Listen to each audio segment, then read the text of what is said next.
Good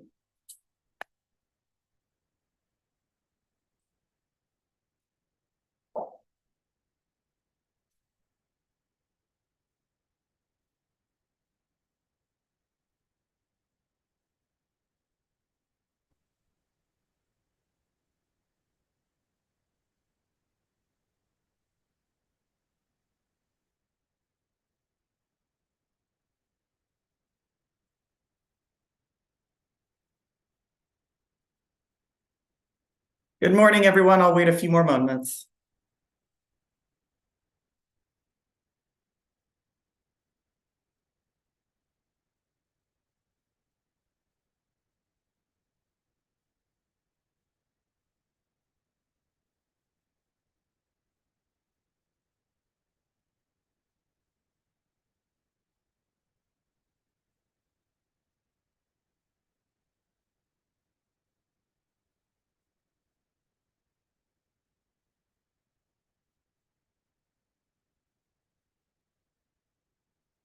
Looks like we still have some folks connecting, so I'm just going to wait a little bit longer.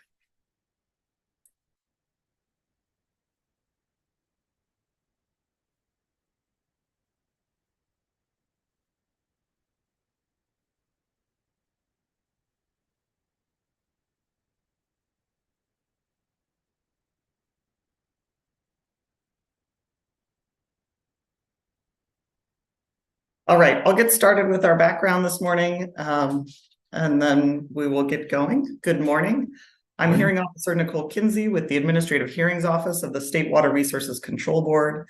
It is November 9th, 2023. This is our third day of hearing on the pending petition for change by the City of Solvang of Water Right Permit 15878, which authorizes diversions of water from the Santa Ynez River in Santa Barbara County.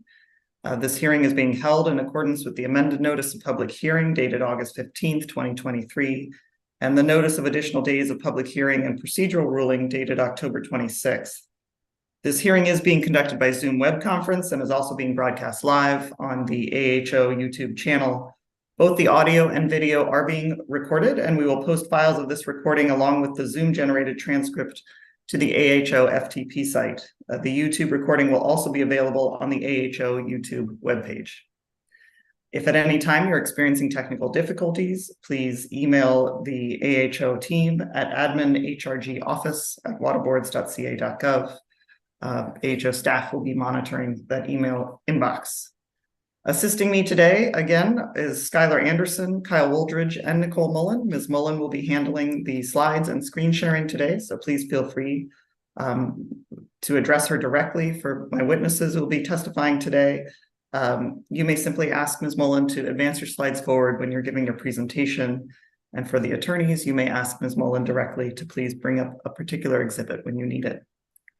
If at any time I'm experiencing technical difficulties and I'm not able to rejoin, a member of the AHO team will call a recess until I'm able to rejoin you. Hopefully that won't happen.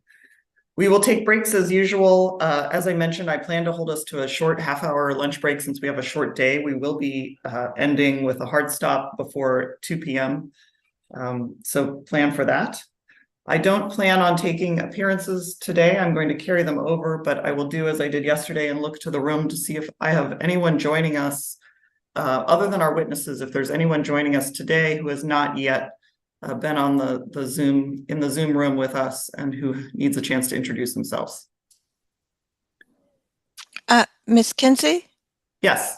This is Mary Capdeville. I was on yesterday, but had technical difficulties. Yes. So I apologize for that. Thank you, and welcome and good morning. Good morning.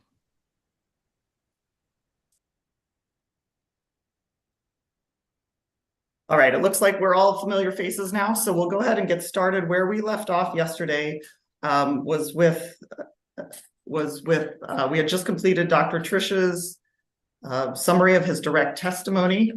And so I think where we plan to pick up today is with cross-examination of Dr. Trish. And I see Dr. Trish on the line here. But before I jump in, is there anything else we should talk about before I hand things over to, it looks like, I think it'll be the City of Solvang will be first up. And I'll look to your team. Is it Ms. O'Sullivan or Mr. Kim, or who will be handling the cross? Good morning, Ms. Kinsey. I'll be doing the cross of Dr. Trush. Great, thank you. And I will look to you, Dr. Trish. Dr. Trish, are you ready for us to begin cross-examination? Yes, I am. And do you recall, Dr. Trish, yesterday when I administered the oath to you? Yes, I do. Thank you. You may go ahead, Ms. O'Sullivan. Thank you, Ms. Kinsey. And Ms. Mullen, I'm going to be referring to a few exhibits during this cross-examination, and I thought I'd just give you the list at the beginning and thought that might help. Yeah, it's not too many, but so it'll be Caltrout 3 and 4, and then AHO exhibit 47. And then from Solvang's cross-examination exhibits, it'll be 180 through 183. So if you could just have those handy, that would be very helpful. Thank you, Ms. Mullen. And I'm going to start with Solvang 180. I'll just pause there to give you a minute.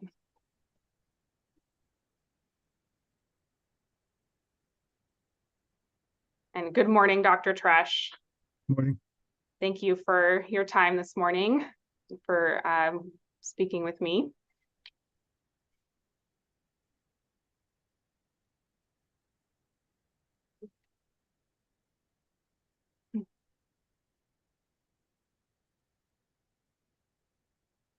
So Ms. Mullen, if we can go to Solvang 180 to start, please. Yeah. Thank you. So Dr. Trush, what I'm showing you here is the standard operating procedures for critical riffle analysis for fish passage in California by CDFW. Do you see that there on the screen? Yes, I can. And are you familiar with this method? Oh, yeah. Great. Can we go to PDF page 13, please?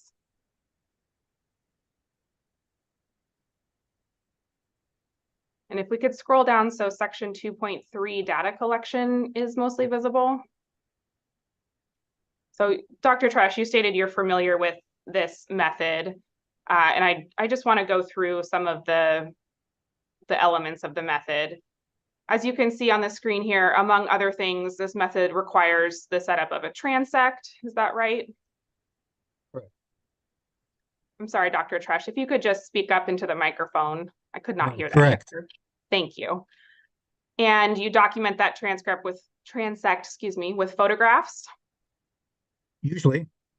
Okay, and then another part of the analysis is to take all the data you're collecting and fill in a critical riffle analysis data sheet. Is that correct?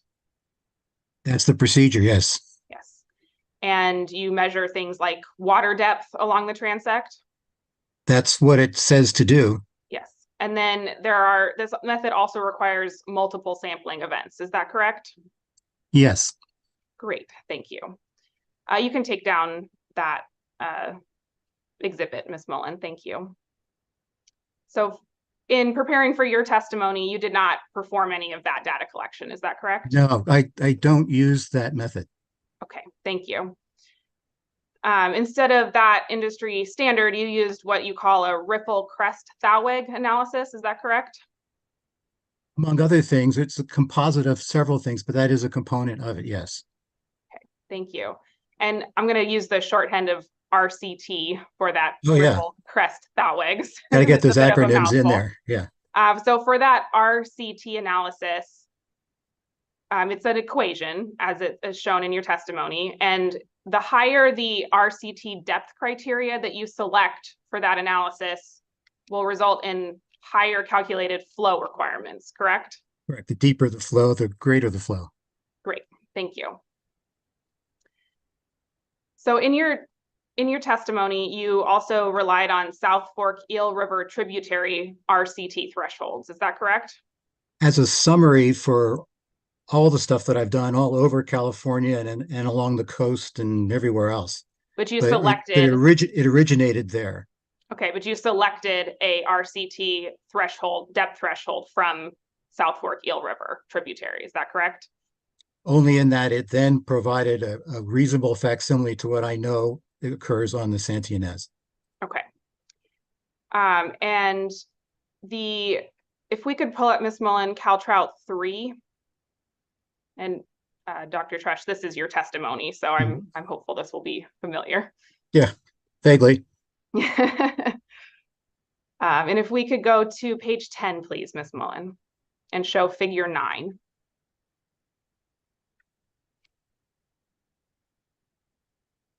And Dr. Trush, this is the RCT thresholds we were just discussing, correct?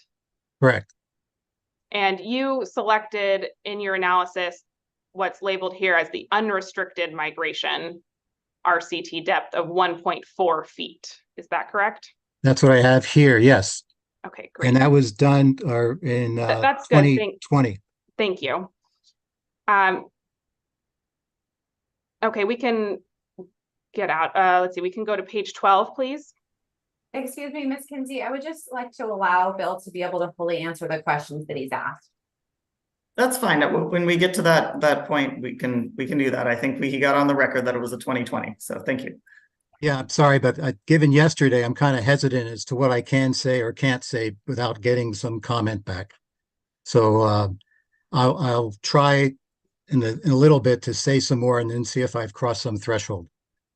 Well, I think you're doing a fine job, Dr. Trish, and if there isn't an objection, then you might not be, then Okay. you may not be as testifying to the fullest extent. So don't be too I'll get concerned testier. about that, please. Thank you, Dr. Trush. No, you're answering my questions, and I really appreciate you walking through this with me. So I just wanted to have this up. The first paragraph here, paragraph 19 above the graph, you're describing how you've used the South Fork Eel River tributary RCT thresholds. And you note, as you can see here which starts on line 1 there and goes to line 2, that you chose those because the channel dimensions were reasonably similar to that of the San Ynez River. Is that correct? In part, yes. There's more that goes into it, a decision like that than simply a depth. Okay, I but can your get into that if you testimony, would like. I'm sorry. your testimony only refers to the channel dimensions, correct? Where is that again? So I can just It's in the paragraph that we're looking at on the screen, Dr. Trush. Oh, okay. There it is. Yes. Oh, the misspelling of damming. Oh, well. Yes, okay. Thank you. So your testimony does not refer to or compare the flow rates of these two rivers. When I say the two rivers, I mean comparing the South Fork Eel River to the San Ynez River. No, and there's really no need to. It's more of the geomorphology, the shape of the channel, than it is the flow. Okay, but you also don't compare annual rainfall or the substrate characteristics of these two rivers? Well, the substrate is just what I said on the geomorphology of the cross section. So that relates to particle size, the steepness, and all those sort of physical factors. But again, your testimony only refers to the channel dimensions, correct? Yes, yes. Ms. Mullen, if we could pull up Solvang 181, please. And if we could zoom out a little bit just to kind of see the full cover page here.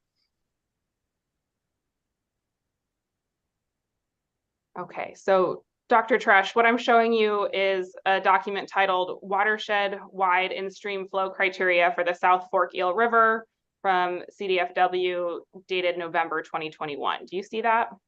Yes. Great. And if we could go to PDF page 39, Ms. Mullen, and have table 9 visible. Oh, great. It's very easy to put that on the screen.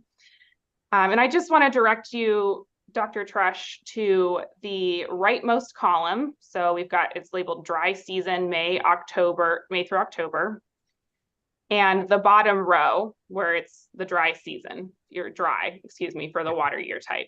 You see that in that last bottom most right square? With the 2 dashes in them, yes. I'm looking at the 69 in the bottom most right. Okay, again, my screen is overlapping the portraits of everybody. That last column Is not visible. You should be able. I can't see past to the right, week 10. Dr. Trish, you should be able to move that column over if you use your mouse, and you can mouse it over to the other side if you like, which I just did on my screen. Wow. Yeah, there you go. Great. I'm Thank you. glad we cleared that up because I do want you to be able to see everything. So now can you see the rightmost column labeled dry season, May through October? Yes. Okay, and you see that that bottom square says 69. Yes.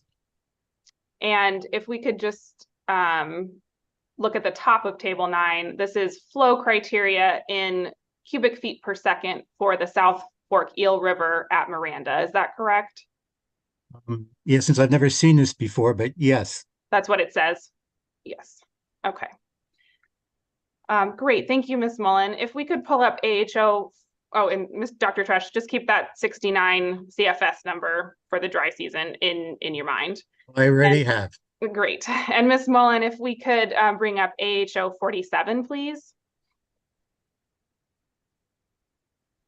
And if we could, and again, Dr. Tresh, this probably is a familiar document. This is the 2019 water order for the Kachuma project. Okay. If we could go to PDF page 141 and have table 1 visible. And Dr. Trush, you're familiar with the table 1 flows under the 2019 water order, correct? I've read it through once, but it hasn't undergone my, going after it constantly because I don't work on this project anymore. Understood. Okay, but you see here in table 1 that at the Alisal Road, the flow CFS requirements are listed as 1.5 CFS. Yes. And I'll represent to you that these flow requirements apply in dry years. All right. Thank you, Ms. Mullen. We can take this down. And this is sort of stating the obvious, Dr. Tresh, but 69 CFS is quite a bit greater than 1.5 CFS, correct? Argument. Thank you. Even though there's this big difference, you still use South Fork Eel River RCT thresholds for this project in the San Ynez River, correct?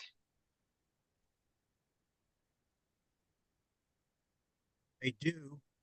Okay, thank you. And you do have RCT thresholds that are specific to the San Ynez River that you've analyzed before, though, right?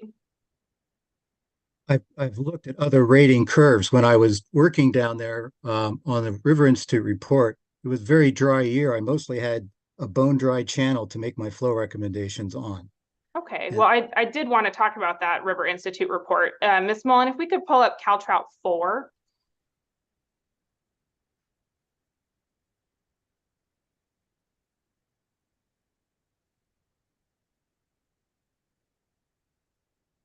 And Dr. Trush, if we could zoom out, Ms. Mullen, too, when you are able, so we can kind of see the full cover page. And Dr. Trush, this is your what you refer to as the River Institute report, dated 2014, correct? Yes. And you are a co-author of this report? Yes. This report was not published in a scientific journal, is that correct? No, it hasn't been yet. Okay. I'm working on that. Good. And this report was one of the bases for the National Marine Fisheries Service 2016 draft BIOP, and specifically the 150 CFS flow release recommendation for adult steelhead migration in that draft BIOP, correct? Knowledge, yeah. I mean, that was incorporated by NOAA. Okay. I didn't actively connect it back to their document. Okay, thank you. If we could go to, well, we'll see. You probably remember what was in this report, but this report, your River Institute report, used a 0.8 feet minimum passage requirement for adult steelhead migration, right? Then yes, that's what I used, but I don't endorse that now. Okay, but you did use it for this report. Correct. And this report also has a RCT depth of 1 foot that it uses, correct? Yes. Okay, thank you. So even though you had this specific San Ynez River RCT depth threshold, you chose to rely on migration passage numbers from the Eel River. No, I use what I know how what steelhead use. And so I didn't refer to that table in making those recommendations back then. For one, that table didn't exist. By that, can you clarify which table you're referring to? Oh, I'm sorry. The South Fork Eel River depths, which in the very lower corner, I believe, has 2020 on it, which occurs much far later than the recommendations that I made at the Santa Ynez when I was doing the study. And Okay. one of the big things that I had to do was to clear my mind of all the dogma that I had digested and mostly Dr. agreed Tresh, with. if I could stop you there. My question Well, was I'm more trying to limited than explain that. here how Let me that let me pause it here. I'd like to hear, I'm going to exercise hearing officer discretion, and I would like to hear what Dr. Trish has to say, and then I'll hand it back to you, Ms. O'Sullivan. Thank All you. right, go ahead, Dr. Trish. Okay. Most of the times when folks were doing the flow recommendations, you essentially put a ruler up next to the fish and you say, what ruler keeps the fish completely inundated with, say, a 0.2 foot free bottom, so your fish isn't dragging their bellies across the gravel. But passage is far much more than that, and especially migration. We're dealing with a rheophilic fish.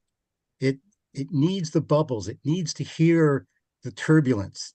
And that's what makes them come up. I've watched fish sit in a pool that was, and a riffle above was plenty deep for them to go. But on a big river, there wasn't the turbulence and they just sat there.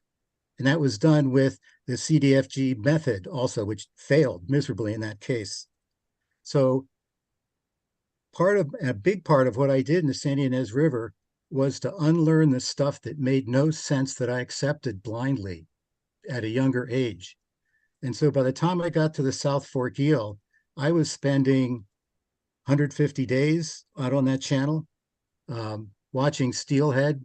I forgot to mention that I did my dissertation was on steelhead in the South Fork Eel, but I've worked on steelhead and all kinds of channel morphology. So there's nothing that in the Santa Ynez that I haven't seen as far as startling differences in channel morphology. So I can understand your point, but there are two separate times with a big learning curve between them. Maybe I can leave that summary at that. Let me ask a follow-up question, Dr. Trish, on this. And I know you just told me and you answered this question, but let me try it this way to be very specific. What element or elements of your thinking changed as between the recommendations or conclusions in the River Institute report and then in your testimony presented here in this proceeding? Yeah, I'd like to answer that. Is that I started looking as part of the impetus in the Santa Ynez was to look at the channel hydraulics of the channel, so that what sort of flow is what the old timers called a live channel. Now, a live channel is one where there's lots of turbulence, lots of depth, and that's what you need. If you take 0.08 feet on a big river, you essentially have a pool that's barely moving, hardly an incentive for the fish to move upstream. So going from a simple depth to the hydraulics, which is more controversial, it's not set in the dogma or the how you do things or a manual. And that's mostly my fault. It should have been out by now. So yeah, it's the hydraulics. And again, what they said was a live channel. This was particularly up in Oregon, where a lot of the justification for what Fish and Game does. And 2 years ago, I spent a year re-examining all those flow recommendations in Oregon and comparing them. And now I'm going too far away. But it's the hydraulics more than just taking a ruler, putting it next to a fish and say, well, as long as we cover its back, we've got our migration flow. That's not good enough. Thank you, Dr. Trish. That's quite helpful. I appreciate it. And Ms. O'Sullivan, back to you. Thank you, Ms. Kinsey. So just to close the point on the line of questioning that we were at, you have the San Ynez River specific RCT depth threshold that you developed in 2014 available to you, but you chose to use RTC values from the Eel River, correct? Just the Eel River, my experience on all the rivers that I've worked on. That's just an example of one table. But yeah, I'll leave it at that. Thank you. Okay, if we could go to Solvang 182, please, Ms. Mullen.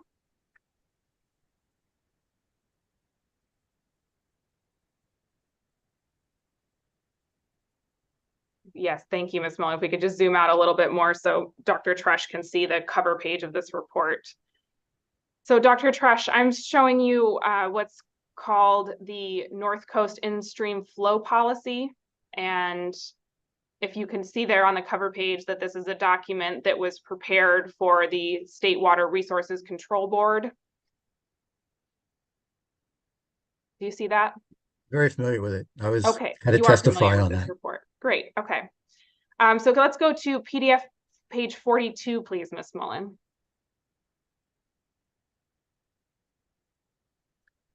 Okay, and this is showing table 2-1, which is the minimum upstream depth, minimum upstream passage depth criteria for several species, including steelhead.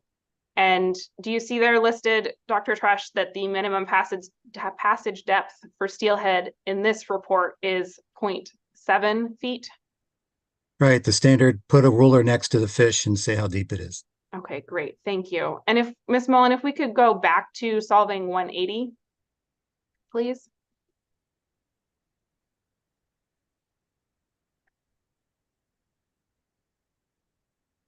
And in this, now I'd like to go to page 20, PDF page 27, please. And there should be a table 4. Oop. Okay, well, it's page 13 of the document. I think that doesn't. Oh, okay. I guess I've got my citations wrong. Apologies. I'm looking for table 4. Maybe if we can do a search for that. It's right after table 3. So maybe just scroll down. Thank you.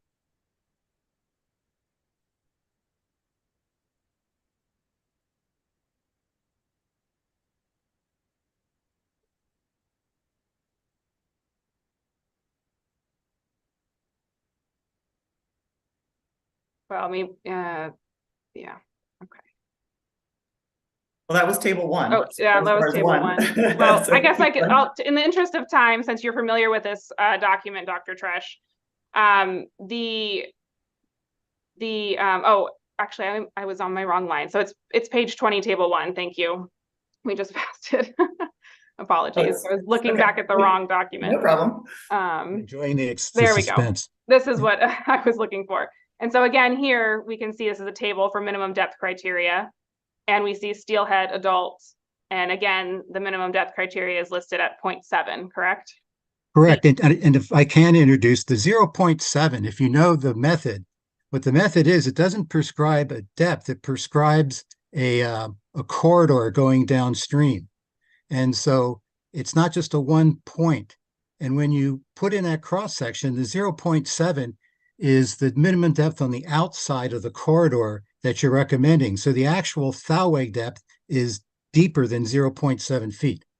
Thank you. Okay. Yes, this is a different, as we established earlier, this is a different method than what you did.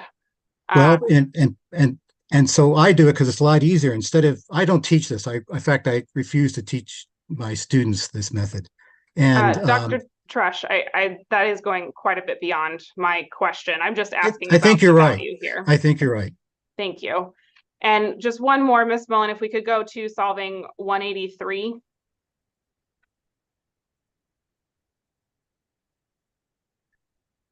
And maybe this document is familiar to you as well, Dr. Trush, but this is the in-stream flow evaluation, steelhead passage and connectivity of riverine and lagoon habitats in Big Sur River, Monterey County. Another CDS. I know it very well. Great. And if I could go to, this is where page 27 was. We could go to page 27, Ms. Mullen. Thank you. And again, page 13, we're looking at table 4 here.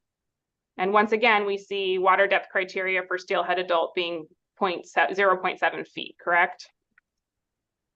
Yes. Yes. Okay. Thank you, Ms. Mullen. We can put that down. So just to be clear, you selected depth criteria from the South Fork Eel River tributary that is double what CDFW and the state board Which used. reflects my experience on many other rivers. And But- I even played with the big surf for a while as well. But if you could answer the question directly, 1.4 that you selected is double 0.7 feet, correct? I can't argue the math. Thank you. I can argue the justification. Understood. Your testimony states that 150 CFS corresponds to a RCT depth of 1.59 feet. Is that correct? Right, at the Solvang gauge. Correct, yes. And that calculated 1.59 feet RCT depth criteria. That's greater than the 1.4 unrestricted migration RCT threshold you used from the South Fork Eel River, correct? Yes, it is. Okay. And I use a higher level for the South Fork eel now. So. Okay. And 1.59 feet depth criteria is, I mean, it's simple math, but is more than double the 0.7 foot migration passage depth used by California Department of Wildlife and the state board, correct? Correct. We also have to make sure we distinguish between migration and passage. Thank you. And the 1.59 foot number is, again, almost double than the 0.8 minimum passage you yourself used in the River Institute report, correct? Yep. Mm-hmm. Thank you. Okay, in your testimony, you summarily state that the proposed permit term 10 is, quote, warranted to protect steelhead rearing. Is that correct? Yes. And just to refresh everyone's recollection, permit term 10 requires the city to stop pumping if flows at Alisal are less than 38 CFS, correct? Correct. And using your RCT equation in your testimony, 38 CFS correlates to about 0.9 feet. Yes. Correct? If we could go back to solving 180, please. Ms. Mullen, thank you.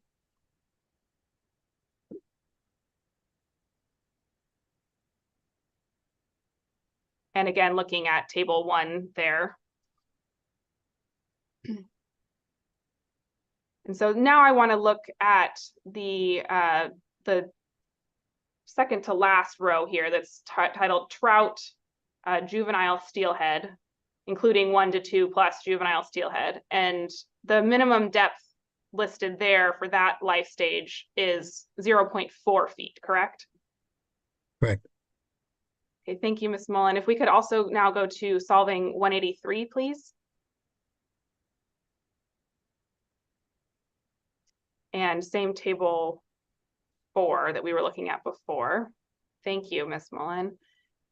And Dr. Trush, again, I want to look at the row now that is labeled trout, including 1 to 2 plus juvenile steelhead. And again, the depth criteria here is listed as 0.4, correct? Yes, I'm very familiar with Thompson 72. Thank you. So both of these reports that we've been over are by CDFW, and they both use the 0.4 feet passage for juvenile steelhead, correct? Right, that's correct. And so 0.4 is nearly half of the 0.9 that is calculated from your recommended flow requirement of 38 CFS, correct? Yeah, and about another 40 years older too. Okay. Of experience and science. Moving to a kind of a related but slightly different, Ms. Mullen, thank you. We can pull down the exhibit. So still kind of on what juveniles need.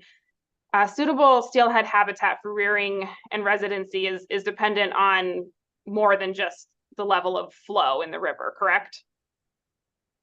Yes. Yes. So it also depends on things like temperature, right? Of the water.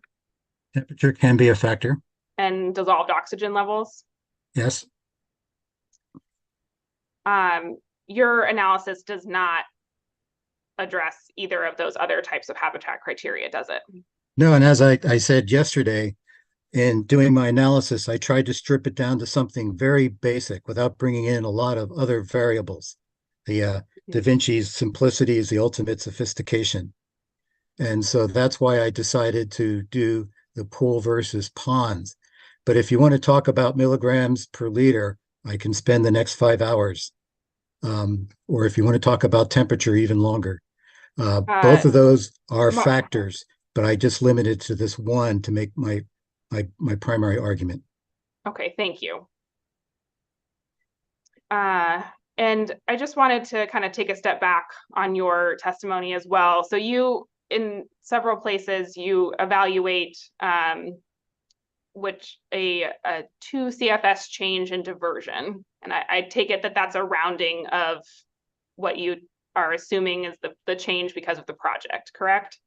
Sure, what the final decision would be. So I picked something a little bit less than the 2.84, but something tangible.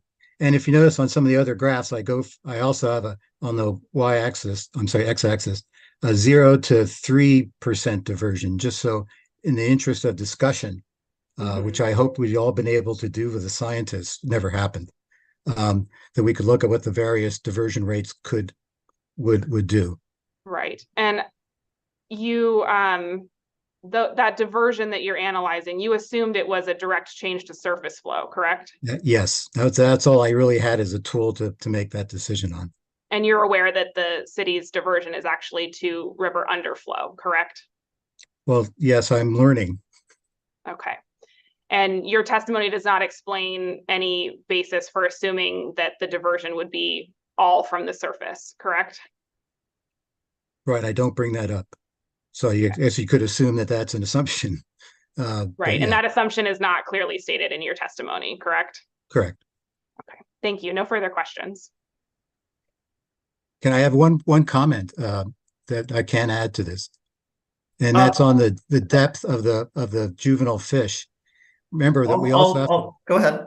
Okay, no, you can stop me if I've gone wrong here. No, I just have to give you permission, which I just did. So Okay. Go ahead, please. So when we talk about 0.3 or feet for a 0 plus, if that's all that they got going down to Lompoc, God help us as far as getting recovery goes. Because as I mentioned yesterday on that smolt to adult return curve, it's about the numbers of smolts and it's the health and size of the smolts. And so the slogan that I like to use, and others do as well, is we want to grow our fish downstream. And to do that, 0.3 does not do that depth flow. You need a flow that covers the cobbles in at least a segment of the riffle. And so what I did is I chose a hydraulic relationship. It's called section control, which is a minimum control, but it wets it keeps the inner channel flowing so that the macrobenthic invertebrate production, and that's what I got my master's in at Virginia Tech, has reasonable growth. So when those smolts are migrating downstream, they can eat. That's it. Thank you, Dr. Trush. And thank you, Ms. O'Sullivan. Thank you. At this point, I will turn to Mr. Bivens. Do you have questions for Dr. Trush? I do not. Thank you, Ms. Kenzie. Thank you. And then I will look to the parent district. Do you have questions? I do not. ID number 1. We do not. Thank you. And Alisal Guest Ranch. No, thank you. And I will look to the fish agencies. I think the way to do this, since we're to avoid friendly cross, but if you have anything that would essentially be in the form of redirect, and then I will go back to Ms. Hall and allow you to do your redirect as well. But do either of the fish agencies want to ask any questions of Dr. Trish? I do not, thank you. Thank you. We do not. Thank you. Then I will turn to you, Ms. Hall. Do you have redirect for Dr. Trish? I do, thank you. Okay, go ahead, please. So Dr. Tresh, Ms. O'Sullivan referred to Solvang 180 and described a methodology that you said you do not use. Can you explain your RCT methodology and why you use that here? The RCT method, when I add the hydraulic analyses to it, which no one really, only a few of the agency folks have seen it, just provides a channel that is closer to what the old timers called a live channel. And they need that to migrate upstream. And, you know, I spent, again, my 3 winters on South Fork Eel, living in a little cabin, watching steelhead and seeing how they responded to turbulence and what made them come up and what made them not come up. And then, so that kind of really shaped what I'm doing. Great. I don't know what else to say. Well, she referred to that as the industry standard. Is it your understanding that that would have been the only acceptable approach to assessing impacts here? Well, what it does is it provides a comfort level. It's a methodology that then the consultants can come out and do. But I've sat there, stood there next to a variety of companies that were putting them in going, this doesn't make sense, but they do it. And so it gives you a number. And that seems to be the most important thing. But when I take a group of raw students and say, let's look at what passage flow would work on a little stream near our campus, and I use that method, they go, this doesn't make any sense. So it provides a standardization, which is important. And I know Rob Holmes, he was one of my students. But anyway, I'll stop there. Great. And can you explain why you chose the comparison to the South Fork Eel River RCT thresholds in figure 9?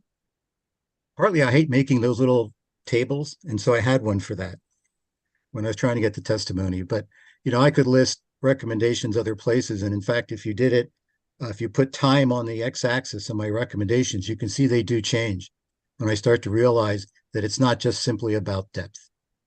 But can you explain why you felt that was the most appropriate data here as opposed to something else? It was the most complete. And we spent a lot of time trying to come up with the words for each of those, which has, you know, the words have a lot of meaning. And first of all, distinguishing in our minds, what's the difference between passage and migration? And the thing we forget about migration is that the steelhead need to get up fast, especially on something like the Santa Ynez River, because the tributaries peak very quickly. They're small, they're storm related, and poof, and down they go again. And if the fish are still struggling to get past Lompoc, they're not going to get there in any time to take advantage of the stream. And one of the things when we manage a river like this, it's a little phrase that we use, that the goal is to saturate the watershed with fertilized eggs to the extent the prevailing water year allows. That should be the management mantra of the agencies with respect to each of these years. When I submit that, the ideas of 0.7 just fall away. They just can't produce what that's all about. So again, you know, to saturate the watershed with fertilized eggs to the extent the prevailing water year allows. In dry years, the fish don't get up as far. In wet years, they get up farther. So the watershed area for the steelhead changes, actually, the square miles available based on the annual hydrograph. Who would have thought? Got it. Thank you. And just back to the South Fork Eel River, the reason you chose that, you mentioned the geomorphology and shape of the channel made that an appropriate comparison. Can you explain why that is more important than other factors like flow rates or rainfall and substrate in terms of selecting your RCT depth? Because it reflects a similar hydraulics. And that's the key. And that's a little vague. And I would have to think more about it before opening my mouth again on it. But that's what I'm looking at there. But, you know, realizing what attraction it does, I probably would not present it and just rely on my experience. But that's actually. Go ahead. I'm sorry, go ahead. And in fact, when Ms. Sullivan showed me the study that was done down there for that one flow on the far right at the bottom, the 9 CFS for a real low flow near Miranda. That wasn't a bad estimate. Usually I don't agree. So, yeah. So is, in figure 9, we referenced the 1.4 feet depth. Would you consider that a minimum or an underestimation? Would you consider that a conservative number? The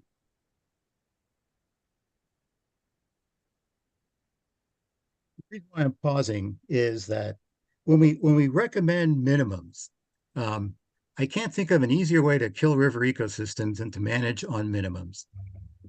And so there are in higher flow years, let's say the steelhead at unrestricted migration at 1.4, I would want 1.5 or 1.6 or 1.7, depending if the 2 years before were really dry and I really needed to get a good cohort going. And that's how it works between the various water years. Each water year accomplishes something different. And here is a static set of measurements trying to somehow keep up with this variable hydrograph and what it does in the individual years.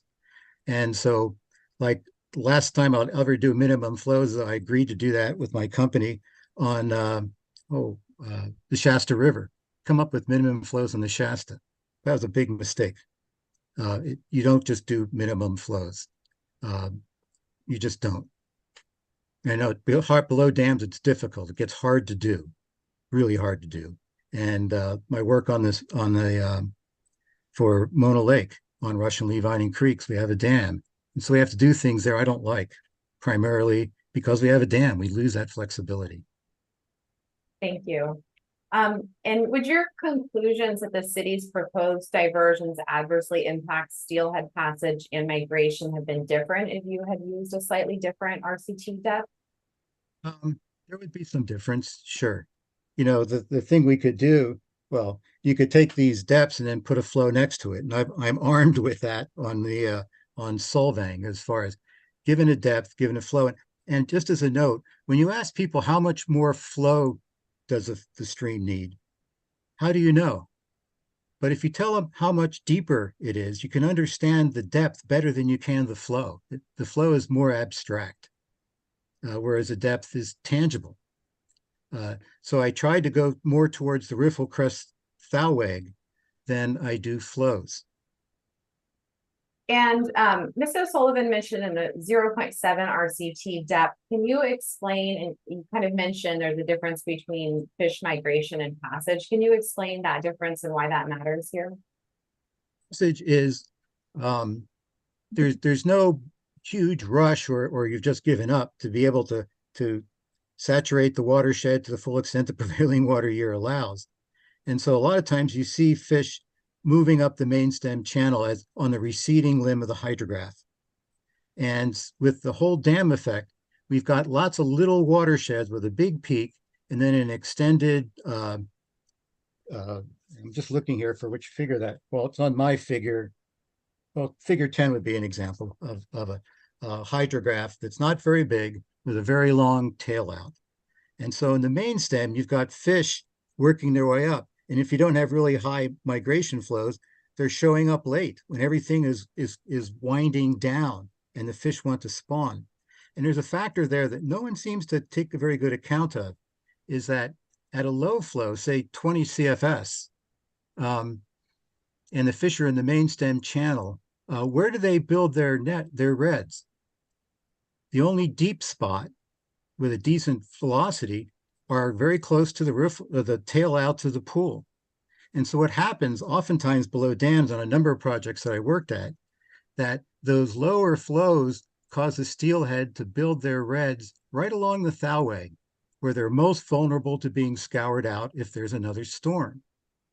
At a higher flow, and as it drops, the steelhead will pick a variety of locations to put their reds.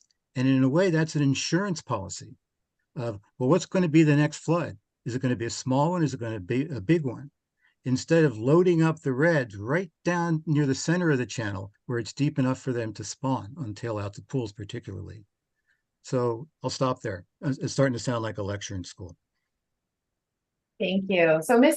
O'Sullivan also referenced the 2019 order. Do you consider that to be the best available science to inform impacts here? Or are there other considerations you take into account? Best available, but still inadequate. Inadequate science, and It's still hard to get it to the point where you think you actually have a chance of restoring the restorative capacity of the channel. And I also understand, your 2014 River Institute report uses information from nearly a decade ago. How can you explain what you've learned since then and how that's informed your analysis here? By reading poetry, by learning to question what you're taught and to go back to the first principles and rely on your experience to give you that, this sounds kind of corny, but the courage to step out from the norm a little bit and rely on what you see. And I started doing more and more of that because I left my company at about that time. I didn't think it was doing what I wanted it to, so I left it. And that left me without a job. You don't make much. You sell a company, if you're a principal, you make hardly anything. And so I spent a lot more time on the river and looking at the hydraulics and questioning what I had done in the past. I went back and I looked at the I don't know if we had this on the record, but I call them commentaries. They're scattered all throughout time that I do. And I did a commentary on the Russian River, and I just shake my head. It was well-intentioned, but then I was still in the grip of all of this. And in the poetry, I don't know if you know Dorothy Parker, but when I would get out of my car doing field work the last 3 years, the first thing I say is, my karma is going to run over your dogma when I start my field day. And so trying to find what I see rather than seeing what I'm told to see. And it was fun. So in light of that and the data you used to inform your testimony here, you concluded that based on figures 7, 8, and 9, the 1.4 feet of RCT depth, the associated flow of alisol at 108 CFS, and the corresponding velocity provide for unrestricted steelhead migration. Is that correct? I think so. And I don't have an accurate, satisfactory, for me at least, on what restrictive means, but it sounded good. Without sounding too ultimate, there's still wiggle room there. And Yes. your analysis at paragraph 20 shows that flows of 150 CFS with the 1.59 foot RCT depth would provide for unrestricted migration. Is that right? I think so. Again, I have to say, I think so. And remember, that's just at the Solvang Bridge. And so, when you look back on my River Institute stuff, I looked at many, many, many riffle crest rating curves, because what happened in the 60s and the 70s, or sorry, 50s and 60s, when they were planning diversions on the on the Santa Ynez, they put in a whole pile of gauging stations. And those gauging stations actually had published in the water supply papers their rating curves, a brief rating curve. And oftentimes they gave you the gauge height at zero flow. And Luna Leopold at that time was the head of the water division for the USGS, and he had them do that. And so I literally have I have to go back through all my notes. I haven't compiled it, but probably 100 estimates of what the depth is at 150 CFS versus the one that all I have to go on right now is the gauge at Solvang. And in fact, if you go back through the Solvang gauge's history, you can trace how deep 150 CFS would be going back into the 40s, which actually gives you a dynamic definition for how channel morphology changes and might affect migration, except that when you have a big dam sitting there. And just to clarify, it's still your testimony that a requirement to cease pumping when flows drop below 150 at Alisol would be appropriate in order to support adult migration. Is that correct? I think so, again, because we treat kind of from Solvang down to Lompoc as this no man's land. And I don't know how flows survive and as they go downstream until we get the biggest problem in this whole thing is Lompoc being dry so often. It definitely destroys many cohort years. So switching gears to Ms. Sullivan's questions about juvenile rearing, she referenced the 0.4 foot passage for juvenile steelhead sighted in the. That was for the 1+ and the smolts, So the do you- 0.4. Do you believe that depth is adequate? No, because it doesn't help on growing them downstream. So again, they got to get down safely, and they got to be healthy and they got to be big. And 0.4 is a tough argument to make that it accomplishes all those things.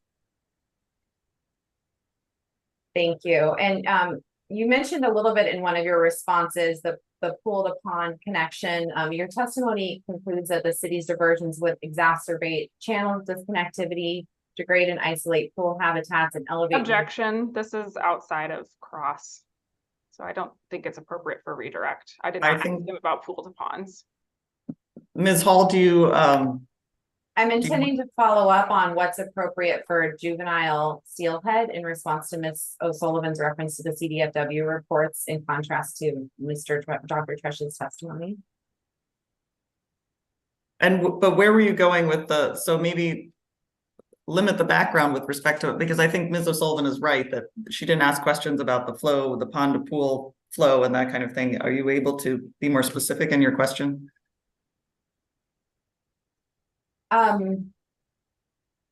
Sure. And related directly to the chart. I believe we were just looking at the charts. We looked at it in fairly briefly. The 0.4 passage. Yeah. Sure. Okay. I can wrap that up. Just switching gears in terms of the assumption of a 1-to-1 diversion, and the 2 CFS resulting in a 2 CFS reduction in flows. Was that based on the memo that we provided in Caltrat exhibits of Dr. Derek Booth's analysis informing what an appropriate ratio would be for assessing impacts here? I think so. I'm not sure. I remember reading Derek his thing several times, but I can't say that jumped out at me. Thank you. And the North Coast in-stream flow policy that Ms. O'Sullivan referenced supports diversions to storage in winter for later use in summer to limit diversions in summer and the dry season. Is that right? That's one strategy. There are others that even I've been proposing, but that is one, yes. Ms. O'Sullivan also mentioned the dissolved oxygen factor. Do you believe diversions would reduce dissolved oxygen levels and threaten rearing juveniles and smolts? Oh, it definitely does. But but it always gets down to, well, did you see fish in that pool? And it's low, therefore it can't be affecting things. But that's just not the case. You can go through literature and they'll find that, if fish are in that 2 milligrams per liter, there's physiological things that go on where in some cases smolts can adapt to adjusting itself for salt water. So you've got smolts going downstream that can't adjust to going into the ocean. Yet you see the fish in that pool with a low milligrams per liter. I started going down that path, and in fact, I talked about that to the groups in our earlier phase of this whole project. And I decided to back off on that because there's a lot that you can bring into it. And it was starting to violate my simplicity is the ultimate sophistication. It's complex, but simply saying that you see fish in there means that everything's fine, just simply not true. So that's why I backed off on that. And that's even mentioned in my testimony that I only a couple of the analyses were available to the extent that I was willing to go forward with them. Thank you. And I just have one more question back to the 2014 River Institute report. With respect to steelhead rearing, is it true that you actually used an even higher number for the allosaur flow of 42 CFS? Yeah. At that time? I'm glad you asked that because I got lost in all this. When I talk about a pool, I'm talking about flowing water. Again, it's a rheophilic fish. They need it. And when there's a decent flow going through a pool, it sets up the hierarchical, which I could never say right the first time, apparently the second time as well. Strategy of order, the pecking order of all the juvenile fish in that pool. They rely on the currents to help establish their little territories. And once that starts to go away and you lose it, you get into that nomadism, as I mentioned. And they use up a lot of energy that way. And they make themselves more available to oftentimes the introduced predators that are in that pool. So a pool with a healthy flow going through it is what you want.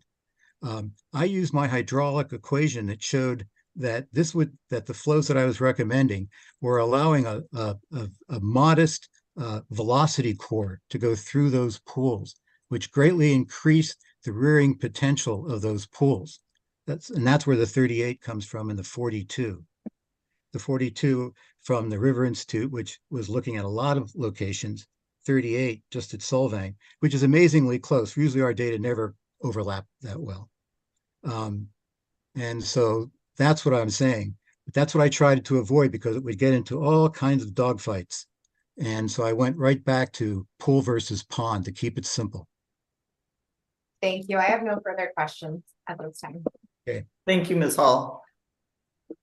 Dr. Trish, I just wanted to ask whether you were you involved in drafting the permit terms proposed by what I'm calling the fisheries entities, particularly permit term 9 and 10, which related to the 150 CFS flows and the 38 CFS flows.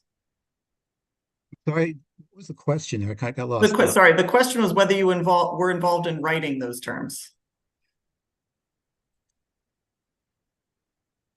I saw them the first time I saw them. Well, see, I've come up with those in the River Institute's work. So it's kind of a hard one to answer. When I was done.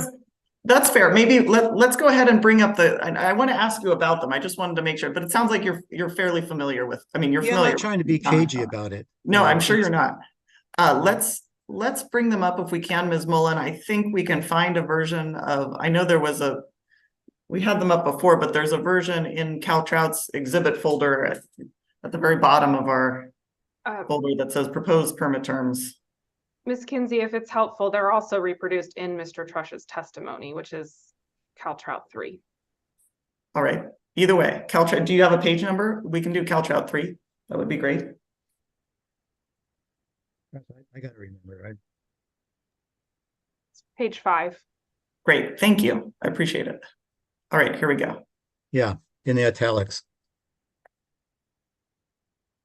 So if we can, I'm looking at permit term 9, and I'm just trying to make sure I understand how the term is supposed to work, right? I'm just making sure that as I'm reading the term, I understand what the intent of how it would operate would be. And it's my understanding from reading it that, let's say,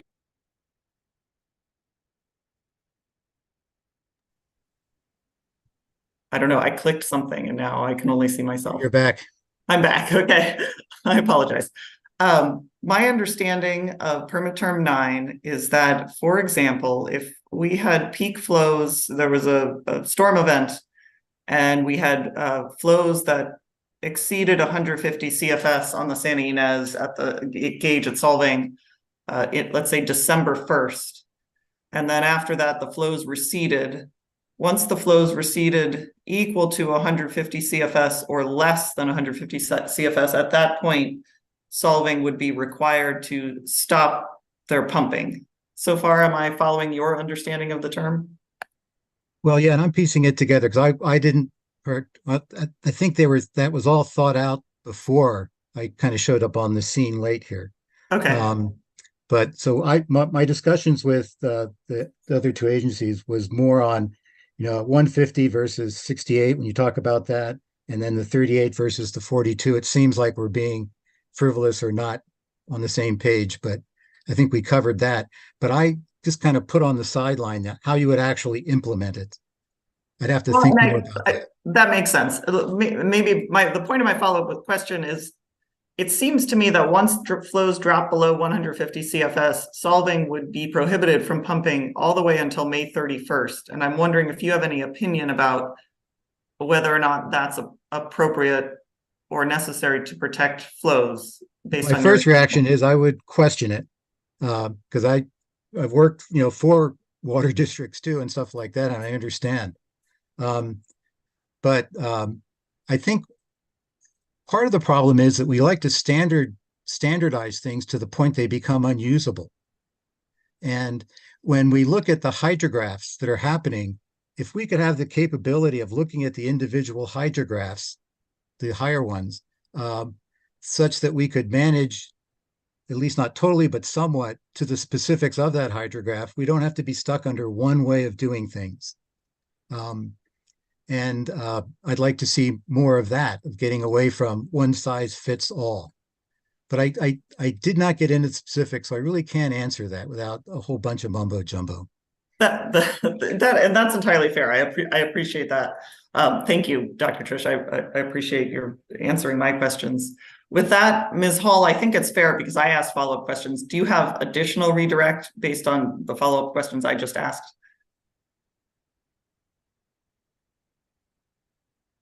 You're on mute if you're there. Oh, we go. yes. Yeah, sorry about that. Just in terms of, we did develop these terms in consultation with Dr. Trush and based on his analysis, to arrive at the 150 cubic feet per second, 38 cubic feet per second. So despite, I guess the question is more about the seasonal restriction. Sorry, the what restriction? That was my question. I'm just trying to understand the terms. I'm trying to figure out which witness is the right one to ask. Yeah, well, Dr. Trush, could you explain why those months would be an appropriate time? Why is that, biologically important for steelhead in terms of the November 1 to May 31st? Like, what can you explain? Dates again? I'm sorry, I'm losing. Which months were being questioned there? Oh, I'm sorry. In terms of supporting adult migration and passage, why is it important generally during the months of November 1st through May 31st to ensure adequate flows for steelhead? Well, it's because you're still dealing with juvenile fish, so you've got to give them a home somewhere. And as we get into the spring, the natural recession of flows that occurs, it becomes more and more vulnerable. Even if there's not a single CFS diverted in the entire river, it does become a little more vulnerable. Although that healthy groundwater table had really high flows for the summer in a lot of years. And so I'm not quite sure what I can answer on that. This morning I got up when I prepare myself for these things. I question just, am I crazy or not? And so that when I sit up here, I can talk about it. And so I went and I looked at 2019.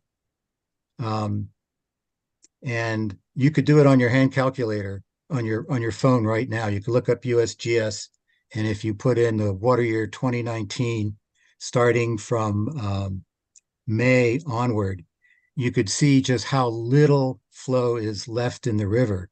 And 2019, you could use my testimony on the exceedance curve to see that water year 2019 was on the border of being an extremely wet year. And yet by June 1, the flow was all the way down to 4 CFS in an extremely wet year based on the total annual runoff. That's how you're not going to be able to get recovery if you get numbers like that. I'll stop there. I'm sorry. I know I strayed there on that, but all those months.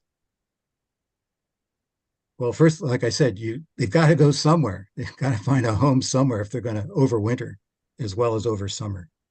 And I think I have a helpful reference for this just to refresh your memory. The 2016 draft biological opinion, it's CalTrout 5. Exhibit 5 at page 144. This is table 2-3. Ms. Mullen, would you be able to pull that up? Because I don't know that at all. So I would need And to I'm see sorry, it. which exhibit was it? CalTrout 5. We've discussed, Bill, the draft biological 2016 draft biological opinion on the consumer project. And I believe the table should appear table 2. This is page 144.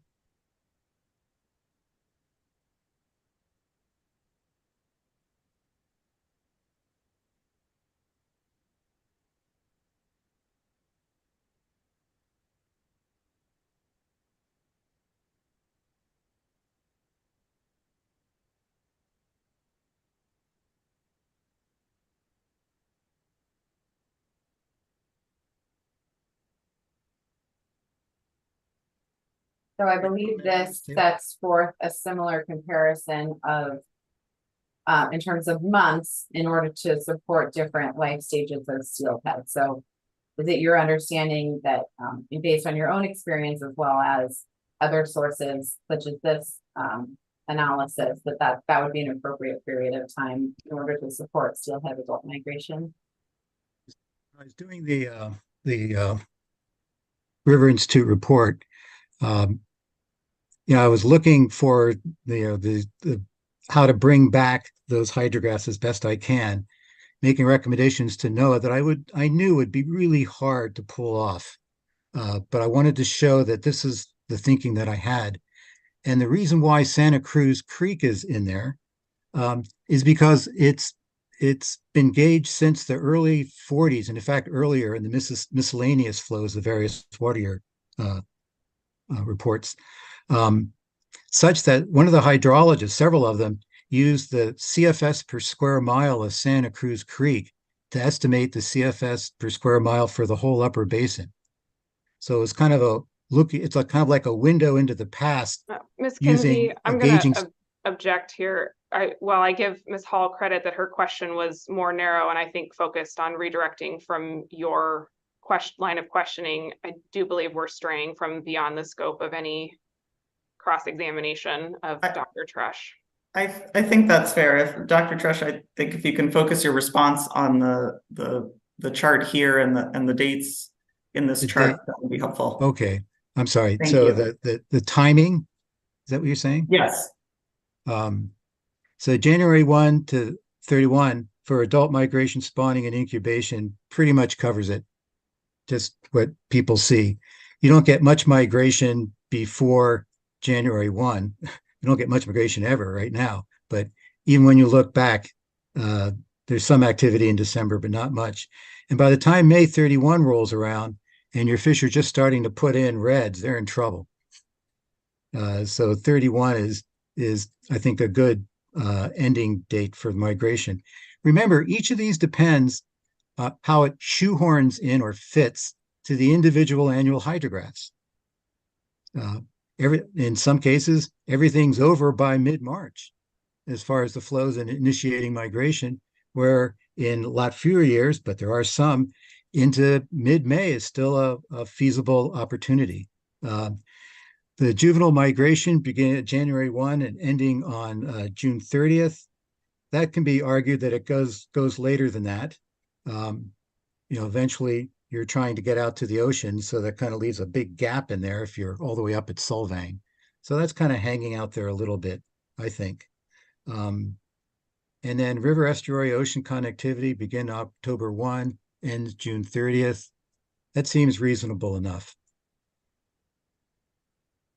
Thank you. And I'll just, so briefly to clarify that in preparing your direct testimony, you reviewed these terms 9 and 10, and it's your expert opinion that they're necessary to protect migrating adults and steelhead rearing in the river downstream from Malisol. Is that correct? Yes, with the goal of eventually recovering this stream in the fish. Yes. Thank you.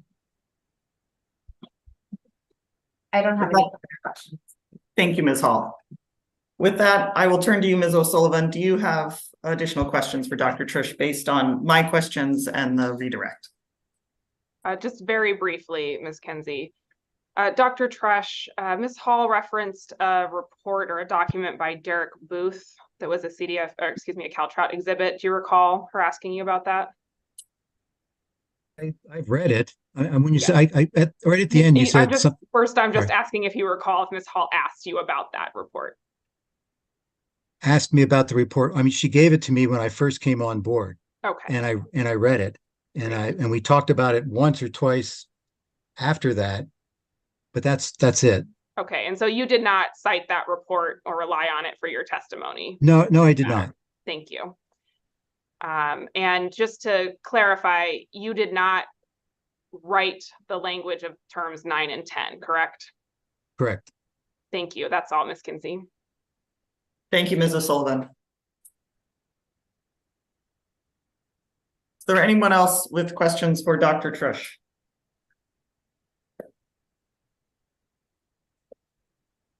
All right. Well, thank you. I want to thank you, Dr. Trish, for joining us. I really appreciate your time and your effort and joining us today. I know there are some formalities in this proceeding, and I really appreciate your efforts to join us today. It's very much appreciated. So with that, you are excused. Thank you very much. Yeah, thank you. And then looks like it's 10:35. It's an appropriate time for a 10-minute break. But to set up when we return, I believe the next witness will be NIMS witness, Mr. Bush. Is that accurate? Maybe Ms. Beal? Yes. Yes. there you are. Yes, I was planning to do a short opening statement and then proceed Great. with Mr. Bush's summary. Great. Let's go ahead and take a 10-minute break. We will return at, oh, I'm sorry, it's 10:16. We will return at 10:26 and pick up with opening statements. Thank you.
All right, it's 10:26, so I'm calling everyone back to the virtual room. We'll get started.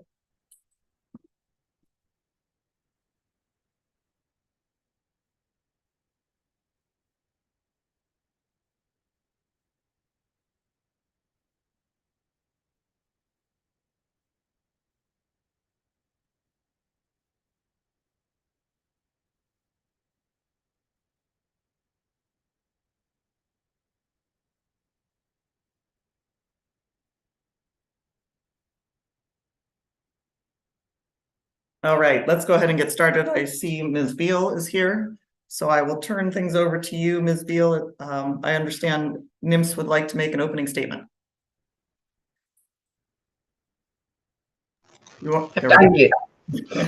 Yes, just a short opening statement, and for your reference, we did not submit slides to go with our statement. Great, thank you. Good morning, Hearing Officer Kinsey, staff, and parties.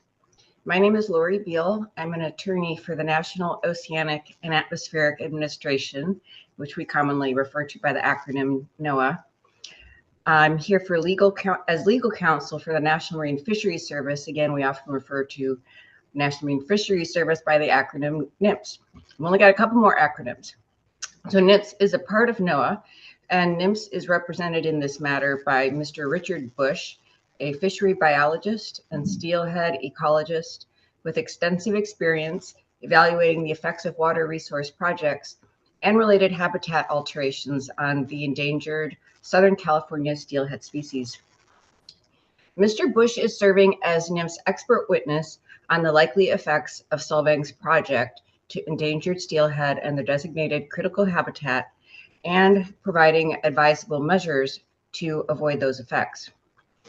Under the Endangered Species Act, or ESA, I think that's my last acronym, the Secretary of Commerce and the Secretary of Interior share responsibility for the conservation and recovery of listed species.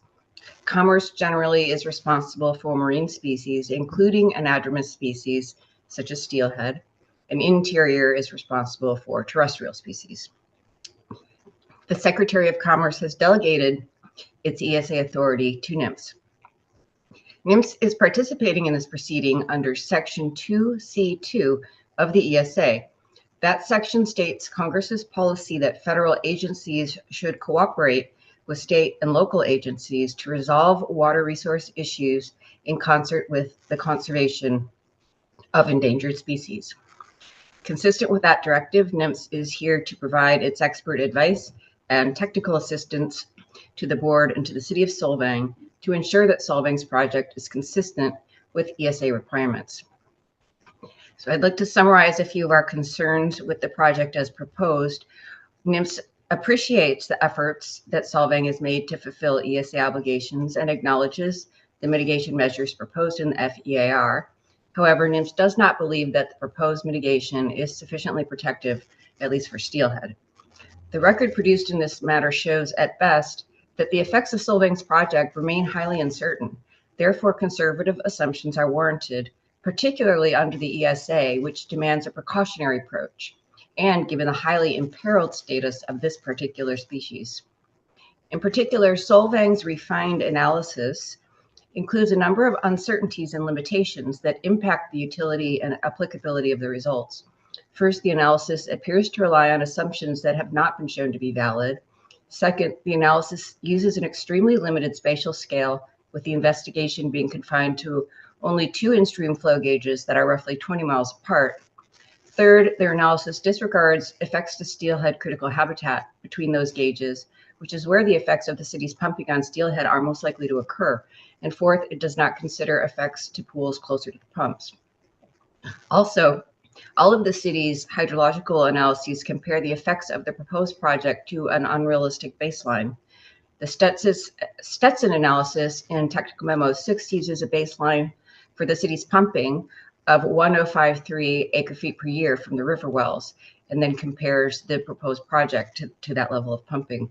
However, according to the city's testimony, the city pumped an average of 935 acre-feet per year between 1970 and 2001, and only 536 acre-feet per year from 1986 to the present.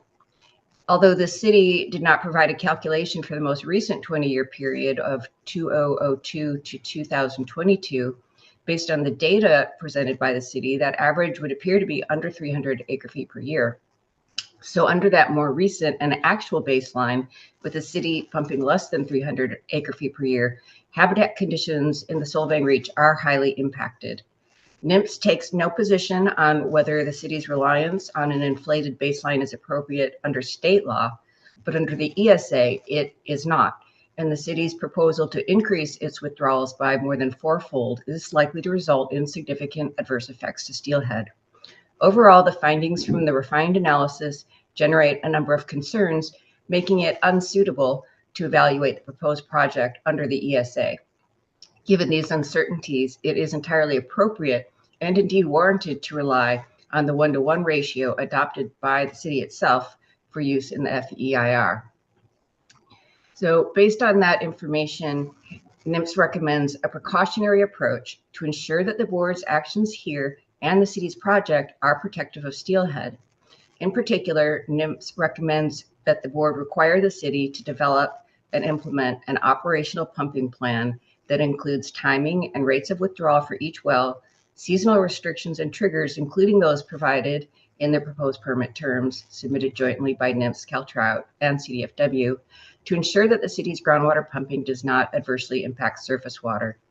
The operational pumping plan should include implementation, effectiveness, and performance monitoring, which is a very, very crucial element, especially here where we just do not have sufficient information to make an informed decision on the project's effects.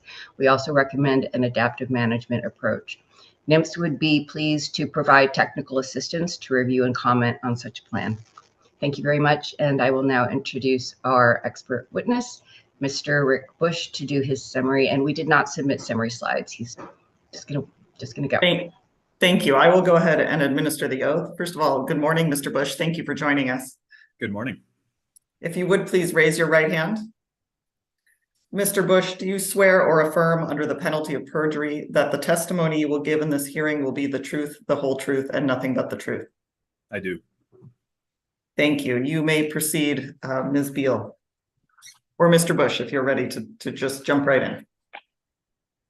I'm ready to jump in. Thank you for the Great. introduction, Ms. Beal. I'm going to start off just giving a quick summary of my qualifications that were included in my testimony. I've worked 26 years as a biologist, including for numerous state fishery agencies, including Idaho Department of Fish and Game, Arizona Game and Fish Department, and the Oregon Department of Fish and Wildlife. And the last 18 years of my career, I have worked as a research biologist and steelhead ecologist for the National Marine Fisheries Service, which I will also use the acronym NIMS. I received my bachelor's degree in biology with an emphasis in fisheries from Kansas State University in 1996. I conducted novel research at the University of California, Davis in the Ecology Master's Program, investigating the importance of estuarine environment for juvenile steelhead rearing, growth, and survival in California coastal watersheds. My summary today is going to focus on three main elements of my testimony. Number one, the main stem San Ynez River is essential for the long-term survival and recovery of endangered steelhead. Number two, the expected effect of the proposed River Wells project on critical habitat, juvenile steelhead rearing, and smolt migration. And number three, I'm going to discuss the Endangered Species Act take. So let me move on. So number one, the main stem San Ynez River is essential for the long-term survival and recovery of endangered steelhead. The entire main stem of the San Ynez River, beginning at Bradbury Dam, is designated critical habitat for endangered steelhead, which means those habitats are essential for the recovery of the species. NMFS's Endangered Steelhead Recovery Plan defines the San Ynez River as a Core 1 watershed. That designation classifies the watershed as essential for recovering the distinct population of Southern California steelhead.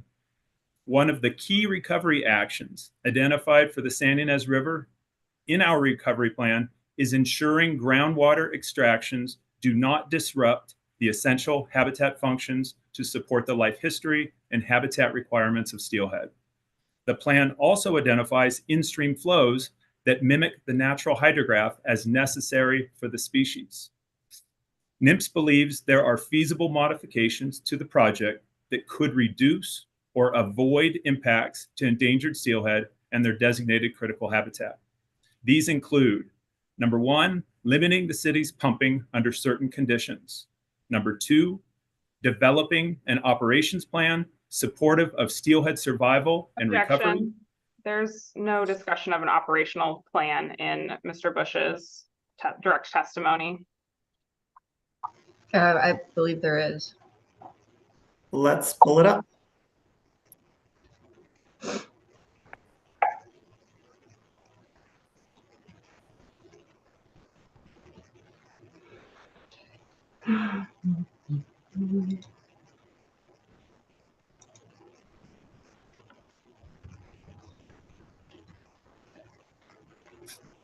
Mr. Bush refers to monitoring and adaptive management throughout his testimony, and that is what he's talking about with an operational management plan.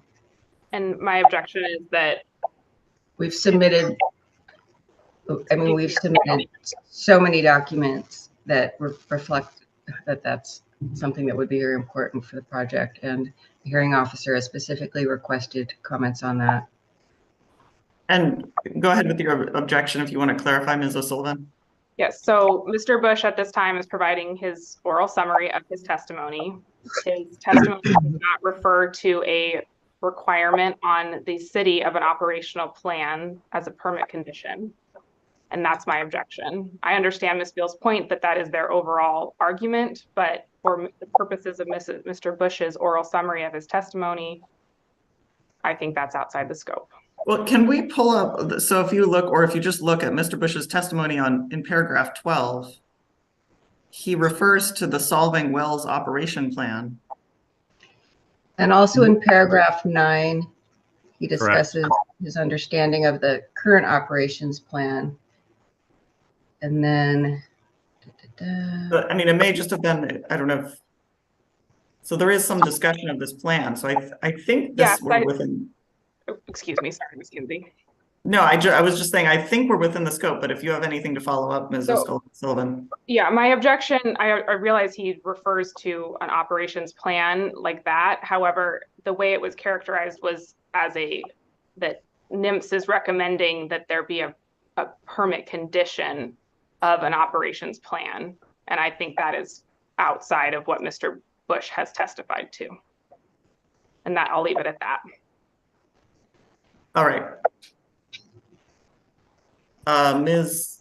Beal, do you want to respond to the element of a permit, the reference to the permit condition proposing an operations plan?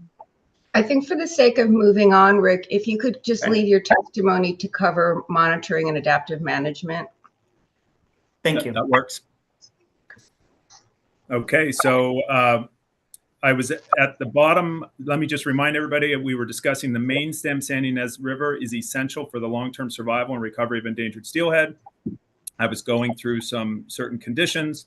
And the next one that I was going to mention is implementation of a robust monitoring and adaptive management plan. So number 2, the second item I'm going to discuss today are the expected effects of the proposed River Wells project. And first, I'm going to discuss the expected effects to designated critical habitat for endangered steelhead. The information relied on by Solvang in their FEIR addendum, Solvang 21, NMFS 11, indicates that operation of the proposed Solvang wells are expected to adversely affect different physical and biological features of designated critical habitat for endangered steelhead. I understand that Solvang believes their analysis in the addendum was conservative, which is an appropriate approach when evaluating impacts under the ESA, the Endangered Species Act. Objection, Ms. Kinsey. Mr. Bush's testimony does not reflect this discussion of the city's environmental documentation. At most, he references that the change in diversion that we're proposing, but he does not go into this discussion in his testimony. Ms. Beal, do you want to respond? Can you tell me, I'm sorry, could you restate exactly what parts of his statement you were objecting to, Ms. O'Sullivan? Yes, Mr. Bush was just explaining his assessment of how conservative our CEQA analysis was, and I believe getting to conclusions and comparing our CEQA analysis, but he does not discuss that in his testimony. I did not mention CEQA analysis. I referred to the FEIR addendum, my review of that document. Thank you. I'm pulling that up.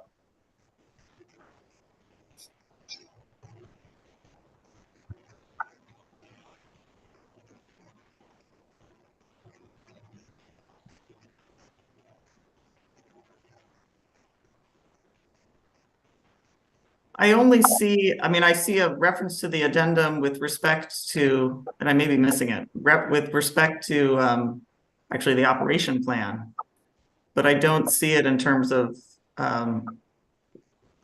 the analysis. I believe Mr. contained in Bush the is document. summarizing paragraph 9 from his testimony. Thank you. If you wish him to continue without noting that he thinks that a conservative approach is appropriate, we can always leave that for later. I think that's right. Let's avoid the characterization of the city's environmental impact report and move forward. Please, Mr. May I Bush. resume? Yes. Thank you. This is a particular concern when stream flow is relatively low, for example, during the dry season or prolonged rain-free periods. Decreasing or eliminating surface flow would translate into a reduction or loss of living space for endangered steelhead, which we would consider an adverse effect to the species' designated critical habitat. The consequence of the reduction of loss or living space for this imperiled resource includes a decrease in the quality and quantity of in-stream areas that support growth and survival of the species. This has the potential to translate into fewer and smaller juvenile steelhead reaching the ocean-going stage, and that life stage is termed a smolt. Higher numbers of large smolts favor ocean survival to the adult stage and survival of the species, and therefore fewer and smaller juvenile steelhead reaching the smolt stage has the negative implications for survival of the species. Next, I'm going to transition to the expected effects to juvenile steelhead rearing. The expected reduction or loss of living space is anticipated to translate into a number of adverse effects to juvenile steelhead. First, the decrease or loss of living space means there would be fewer places in the river where juvenile steelhead can grow and survive to the smolt stage. Second, fewer in-stream areas increases the potential that fewer steelhead would reach the smolt stage. And third, hydrologic discontinuity caused by the project has the potential to preclude juvenile steelhead in the affected area from accessing adjacent refuge habitats in response to changing environmental conditions, increasing the potential for injury or mortality of impacted individuals. Now I'm going to move on to discussing the expected effects to smolt migration. The proposed well pumping during the downstream smolt migration season, January 1 through June 30th, has the potential to decrease stream flow depth in the vicinity of the proposed River Wells project. Per the requirements of CDFW's 2017 Standard Operating Protocol, juvenile steelhead need a minimum, and I stress a minimum, of 0.4 feet of water depth across 10% contiguous riffle cross sections that are the most challenging for fish passage. These are referred to as critical riffles to safely migrate downstream. Because the river well operation plan proposes to operate the wells at a maximum rate of 2.84 CFS and does not propose to monitor the effects of their well operations, NMFS has steelhead passage concerns for emigrating smolts during periods of low flow.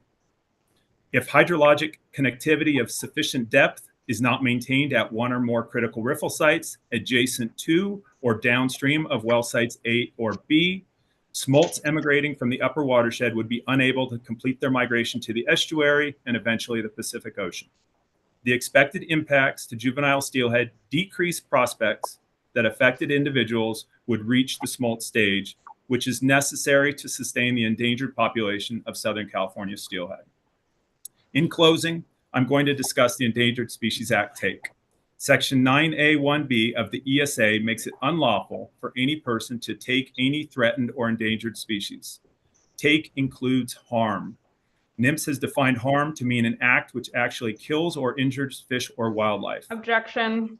Mr. Bush does not include a discussion of the definition of take in his testimony. The definition of take is subject to judicial notice. Would you like us to, what would you propose? He's I not don't, allowed I to. think, let's just avoid the definition of take. It's something I have certainly access to. I can take judicial notice of it, but let's just avoid the definition in Mr. Bush's testimony, please. The entire topic of ESA take? No, just the legal definition where you can pass through that part of your testimony. Okay. I have one sentence remaining. NIMS specifically identified the following as a habitat modifying activity that may cause death or injury to steelhead: removing water or otherwise altering stream flow when it significantly impairs spawning, migration, feeding, or other essential behavioral patterns. Thank you, Ms. Kinsey, for the opportunity to provide my summary of my testimony. Thank you. And thank you for your patience, Mr. Bush.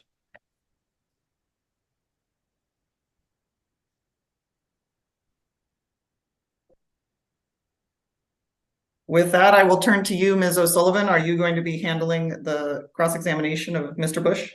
Yes, Ms. Kinsey, thank you very much. Please go ahead. Thank you. And Ms. Mullen, once again, I'm going to just tell you the range of exhibits that I might be referring to give you a chance to get them ready. That will include National Marine Fisheries Service Exhibit 1 and 16.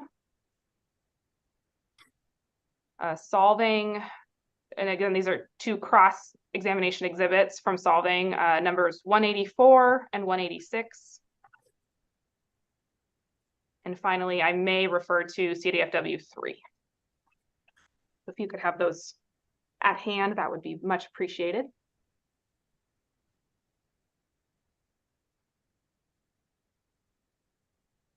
Okay. So, Mr. Bush, good morning. We're still in the morning. Good morning, Mrs. Sullivan. Good morning. Thank you for speaking with me today. So you cite to the draft 2016 National Marine Fisheries Service biological opinion in your testimony, correct? That is correct. And that draft opinion was never finalized, correct? That is correct. And in fact, you understand that the basis for that draft, the project that was the basis for that draft opinion has since been withdrawn by reclamation? That is not correct.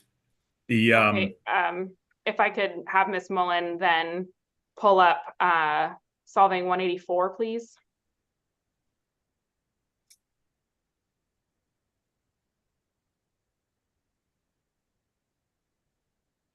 And Mr. Bush, if you can see here, this is a letter from the Department of Interior to the National Marine Fisheries Service dated June 7th, 2018. Do you see that? I do. And then Ms. Mullen, if we could just, let's see, scroll down to where we can see the bottom of the first page, please. Okay, and Mr. Bush, I'll represent to you that this letter is discussing the project that is underlying the 2016 draft buy-up. And I just want to have us take a look at the second to last sentence on this first page. Can you see where it says, given these recent developments, we expect to withdraw our existing proposed action? Do you see that? Yes, I do. Thank you. And Ms. Mullen, could we pull up Solvang 185, please? Ms. Kinsey, can I respond to that? No, I think it's unnecessary. I mean, this line of questioning may not be particularly helpful, but I'm going to let you follow it, Ms. O'Sullivan. I think I understand well the fate of the draft 2016 biological report. So if we can just stay with Ms. O'Sullivan's questions. I'd appreciate And it. Thank you, Mr. This Bush. will be quick, Ms. Kinsey. So Solvang 185, Ms. Mullen, if we could zoom out just a little so we can see this is a letter from the Department of Commerce to the Bureau of Reclamation dated June 15th, 2018. And you see that, Mr. Bush? Can you zoom in a little? I cannot read that letter. It got too small.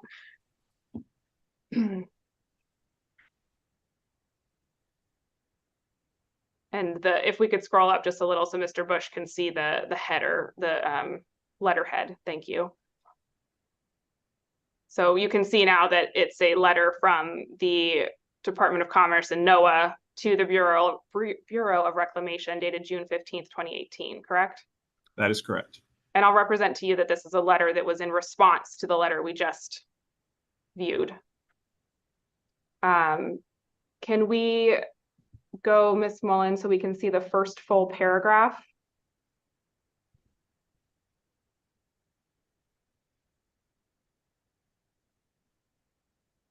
And Mr. Bush, I'm going to read to you the first sentence. It says, NOAA's National Marine Fisheries Service understands from your June 7th, 2018 letter that the reclamation will submit to NIMS a new proposed action concerning the operation and maintenance plan of the Kachuma project. And then the last sentence in this paragraph says, as a result, we have terminated the consultation on the existing proposed action. Is that correct? I see what you cited is correct. Thank you. You can take down that exhibit, Ms. Mullen. Appreciated. So after looking at those documents, I think we can establish that the project that underlined the draft buy-up has since been withdrawn and consultation terminated on that particular project, correct? I disagree, and I would like to explain why. I think that's fair. Go ahead, Mr. Bush. So it is accurate that the consumer, it is not accurate that the Kachuma consultation has been terminated. NIMS is currently engaged with Reclamation in informal consultation, reviewing their revised proposed action and providing Reclamation recommendations to avoid and minimize effects to steelhead and designated critical habitat. Just this week, I've been corresponding with Lisa Buck of the Bureau of Reclamation on their revised proposed action, and she's going to send more paragraphs over sometime later this month. Thank you, Mr. Bush. So as part of the prior version of the project that Reclamation is now, even as you agree, revising, and so I think you can agree with me that Reclamation's initial proposal that resulted in the draft 2016 buy-up, Reclamation has now revised that project, and you are currently working on a revised version of that project, correct? That is correct. Great. And you're aware that Reclamation decided to amend its project and proceed under a revised project, in part because of concerns with the draft buy-ups potentially increasing the potential for jeopardy, correct? That is correct. They were we did not arrive on agreement with the RPA. That is correct. Okay. And just to be clear, specifically, Reclamation was concerned that the draft buy-up would actually increase the potential for jeopardy. Can you restate the question? I'm not clear what you're asking. I'm going to object as to lack of foundation. I don't know what this question is. Is there a documentation that you're referring Certainly. to? Mrs. Hill? Yes, we can bring that up. If we could go to Solvang 184, please, Ms. Mullen.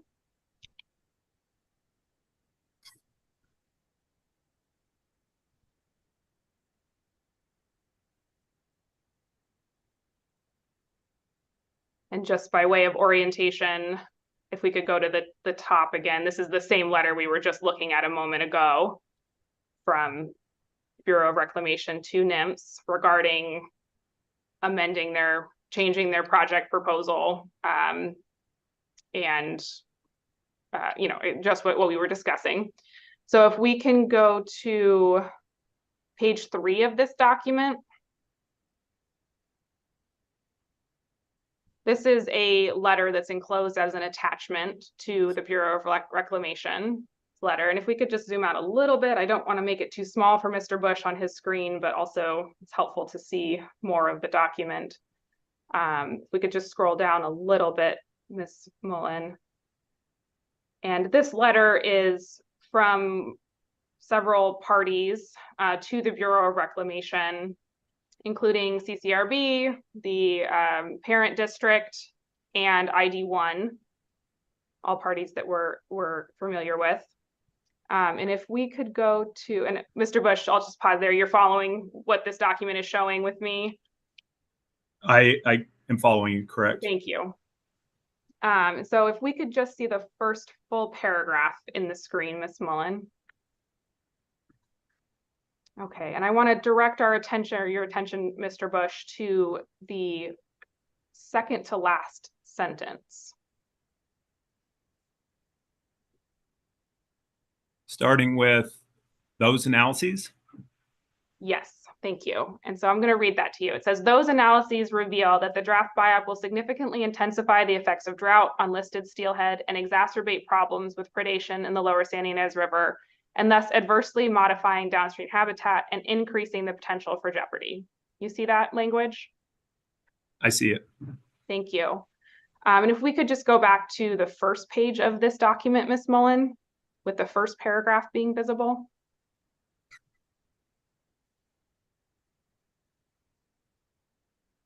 And in this first paragraph,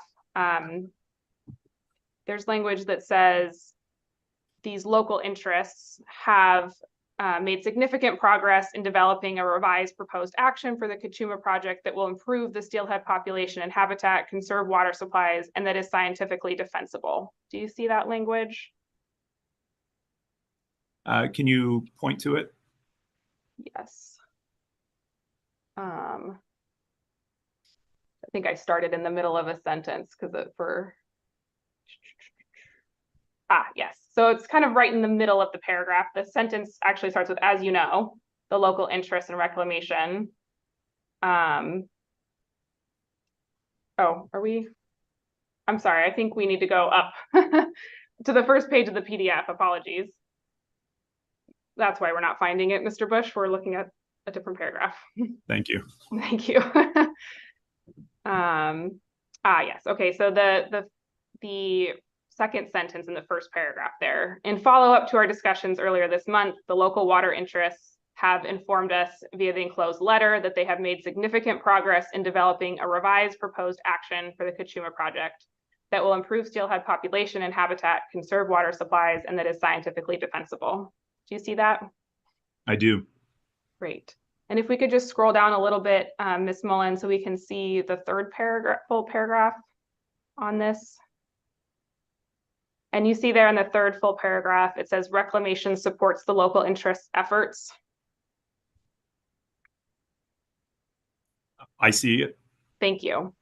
And so my question, after we laid all that foundation, was that reclamation decided to modify its project and move forward on a different project than what the draft BiOp resulted from, in part because they were of concerns that the draft BiOp would potentially increase the potential for jeopardy. I'm going to object. That is not what this document says. It says reclamation supports local efforts. I don't see reclamation endorsing that conclusion, and I don't see that reclamation had a hand in drafting any of those said analyses that you're looking at. I think it's, I mean, the documents to some extent speak for themselves. So I think Ms. O'Sullivan, if you would move to the next question, that would be helpful. That's fine. That was the end of that line of questioning. Thank you. Thank you. We can remove this exhibit, Ms. Mullen. Thank you. So, Mr. Bush, in your testimony, you discussed the critical habitat for steelhead being the main stem of the San Ynez River, right? The critical habitat for steelhead is in the main stem and all tributary ocean accessible tributaries. Yeah, of course. Yeah, not trying to diminish the tributaries, but we are focused on the main stem for this proceeding. So However, steelhead use different portions of a river, and in this case, the San Ynez River, for different life stages, right? That is correct. And the suitability of a particular location for any given life stage depends on whether that particular location meets specific habitat criteria for that life stage, right? At that time of year. Yes, at that time of year. The point being that each piece of the river has different criteria for different life stages, different timings of the river. It's different at each location what the fish might use it for. Correct. The fish use the river throughout the year differently. Great. And in your testimony, you have some specific conclusions relating to juvenile rearing habitat in particular, correct? That is correct. And habitat suitability for juvenile rearing is dependent on a variety of things, including water temperature, right? Correct. Dissolved oxygen, Correct. in-stream cover. It's not a requirement, but it definitely increases population. And whether there's available prey for the fish to eat. Correct. So in your testimony, you did not evaluate any of those factors, correct? Are you asking, did I go out to the project site and evaluate suitability? Correct. I did not go out to the site for this specific purpose, but I have spent 4 days on the river, on the San Ynez River this year, mostly in February, working with comb fisheries, looking at all their trapping sites, their snorkel survey sites. So specifically, they showed me where they snorkel for the Alisal Reach, the Refugio Reach, and the Avenue of the Flags, which is where we're talking about. Okay, but your testimony does not evaluate water temperature at the project site, correct? It does not. And it does not evaluate dissolved oxygen at the project site or any other criteria other than potential flow criteria for the project site, correct? Did you say it doesn't evaluate any flow criteria? No, it doesn't evaluate anything other than flow criteria. Correct. Thank you. And just to confirm, you sort of said this in your answer, but you did not do any field work in preparation for your testimony or as a basis for your testimony, correct?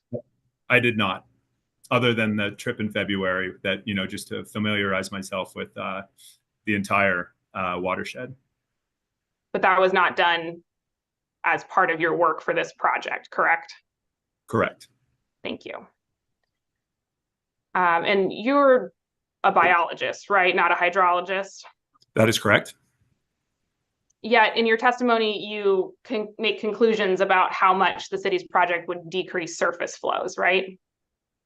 In a very simplistic manner, yes, using the guidance that was provided in the Solvang documents. And you're aware that Mr. Nicely disagrees with you on how you've used that, Mr. Nicely's report, correct? I believe he says it's overly conservative. Yes. And you're making conclusions based on your hydrology assumptions, even though you're not a hydrologist, correct? I've clarified that I'm not a hydrologist, and that yes, I mean my testimony speaks for itself. The simple evaluation I did looking at flow and removal of flow from the project area. And your conclusions about impacts to steelhead are dependent on those assumptions about removal of flow, correct? Correct. Okay, and now, Ms. Mullen, if we could go to and pull up National Marine Fisheries Service 16, please.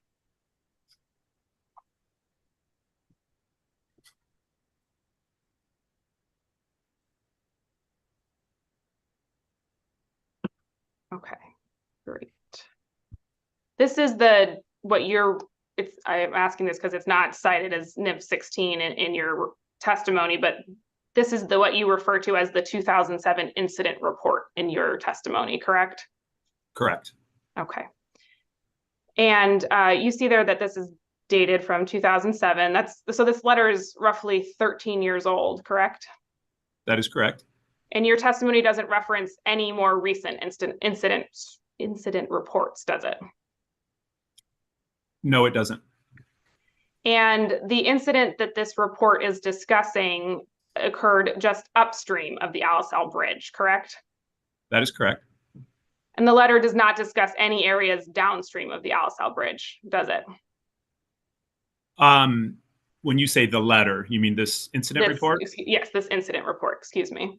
This incident report doesn't discuss any areas downstream, but the NIMS letter dated April 3rd. Thank you, Mr. Bush. I'm just asking about this particular document in front of us. Well, this letter was an attachment to the letter that I was citing. Well, I'm directing you to this incident report in 2007. Okay. And you're aware that the city's proposed well site B is approximately 1.5 miles downstream of the Alisal Bridge, correct? Correct. So not in the area that this incident report is discussing. Understood. Okay. And you've provided no reference in your testimony to an incident report that does discuss the area downstream of Alisal Bridge, correct?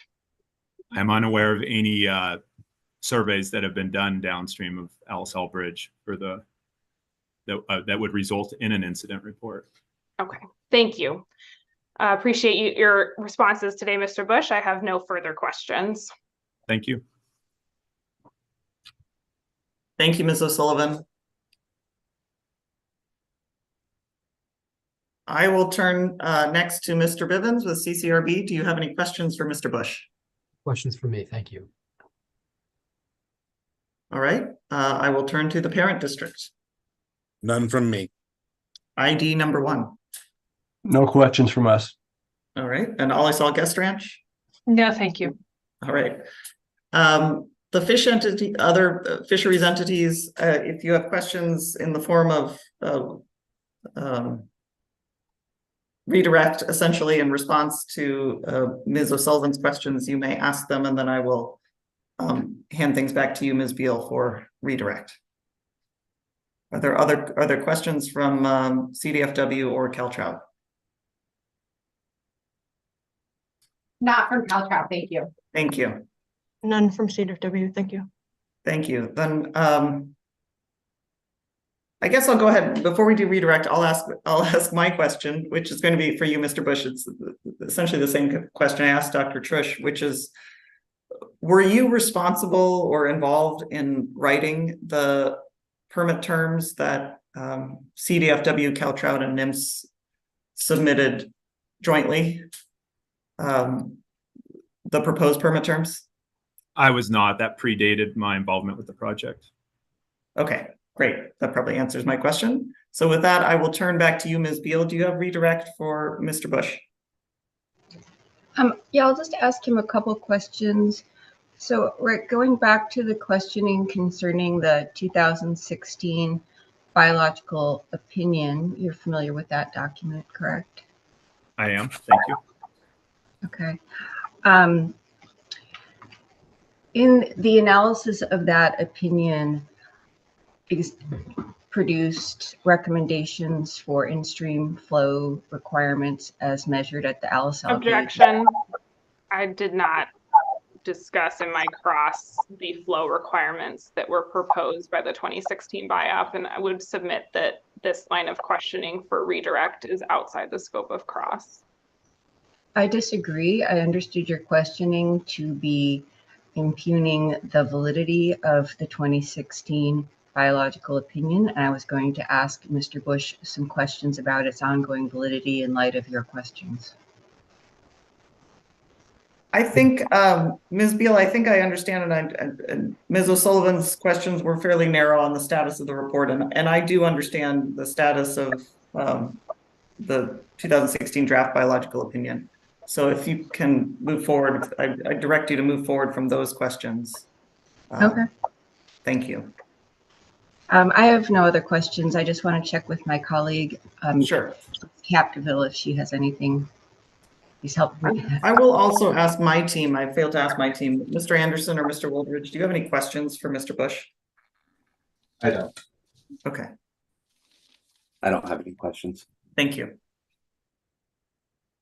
Yeah, This is Mary Captiville for now. I was going to follow up just on the letter that Mr. Bush was referring to, that was that the memorandum that Mr. Sullivan referred to was an attachment, and he was trying to say a little about that letter.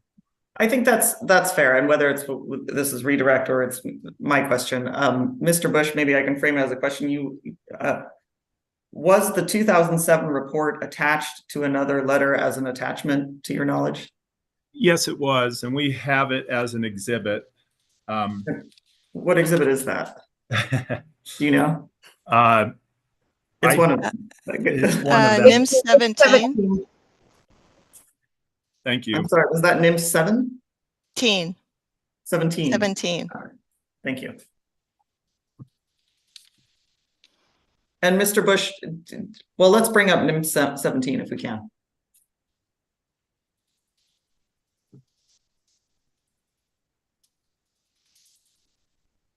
Mr. Bush, are you familiar with this letter? I am. This is the letter I was referring to. And what in your characterization, what does this letter say? If we scroll down to the point where it references the incident report, I think it would be helpful to get some context. I'm sorry, it's in the attachment if we keep going down.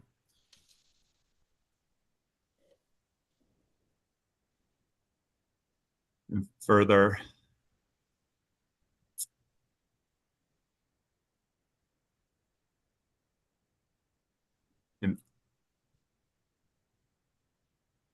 Okay, so NIM's comments on the well operations plan. I think we have to keep going further down.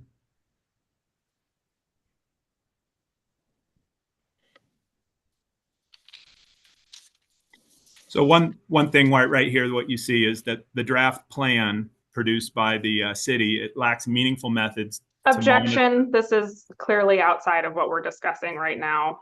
I think that the narrow inquiry is about whether the 2007 reports reference in this letter, not any other points that are brought up within this document. I think that's fair. Where is the reference? And I think you were looking for the reference to the report. Is that here, Mr. Bush? It is. I'm not controlling the screen. I don't have. Yeah, no, I know. If we continue to scroll down, okay, it's referenced, and it's also attached to this report. All right, so there we go.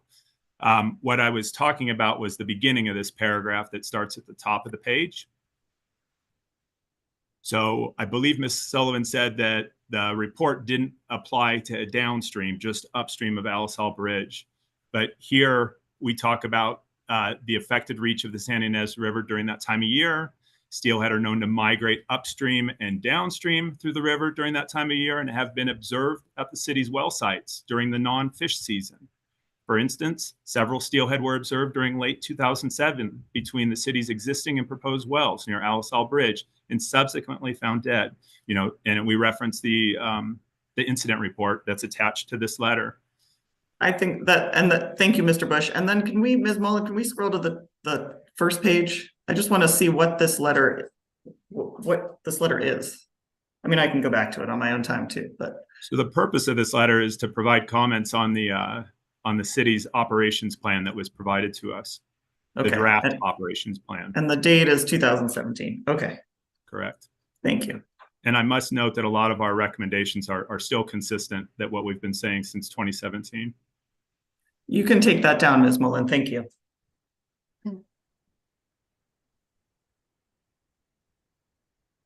And with that, I'll look back to Ms. Beal or Ms. Captiville. Did you have any other questions for Mr. Bush?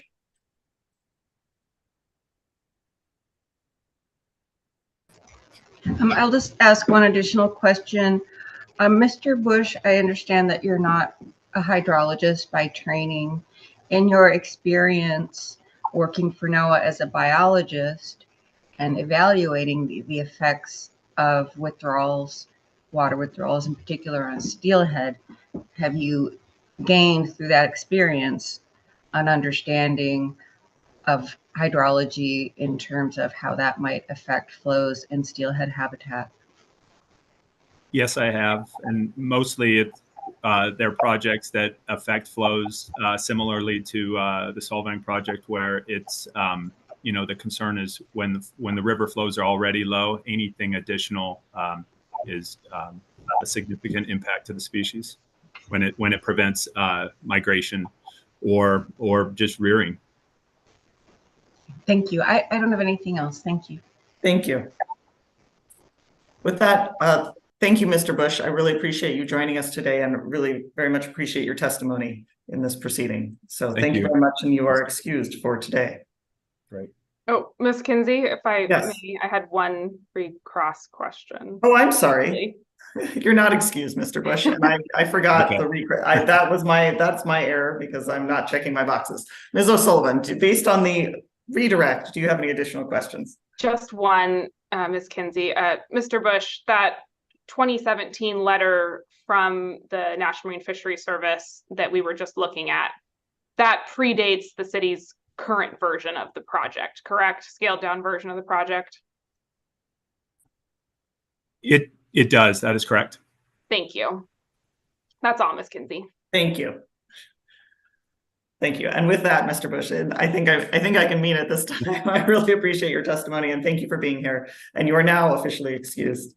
Thank you. I will turn back. I think on my list, we have Mr. Hansen is next on the witness list for CDFW. Is that right? Is it Ms. Germanario or Mr. Piccini? Are you handling the introduction of Mr. Sen?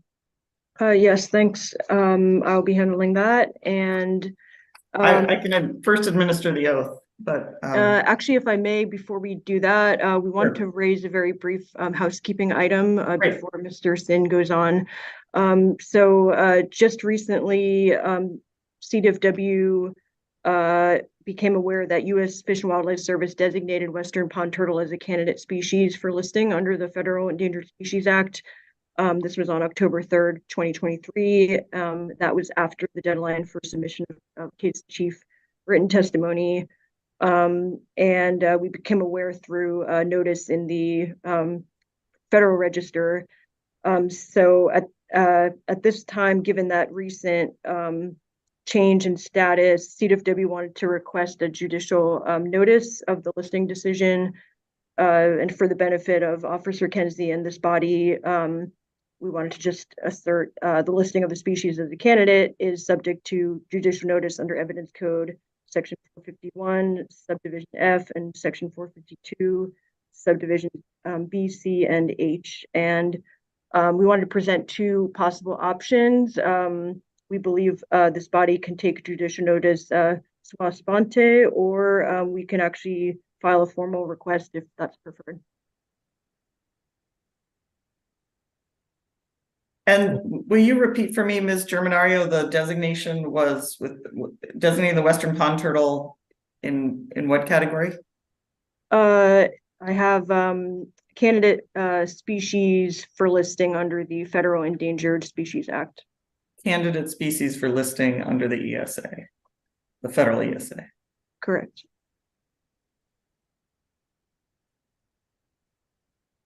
And Ms. Kenzie, I think, for CCRB, we would prefer to see that submitted as a formal request so everybody can see the document, everyone can see the grounds for the request or judicial notice, that it's all above board rather than trying to do this on the fly during the hearing. I think that makes sense, and some documentation would be helpful, and then we can make sure we're all understanding what the action is. So I will ask the CDFW or any of the fish entities to submit an appropriate exhibit, if one identifying the action as a formal action by U.S. Fish and Wildlife, and one that hopefully clarifies what the action is. And then we will have future hearing days where we can decide how best to address that. But thank you for the update. I appreciate it. Thank you. Ms. Kenzie, is there a deadline for submission of that exhibit?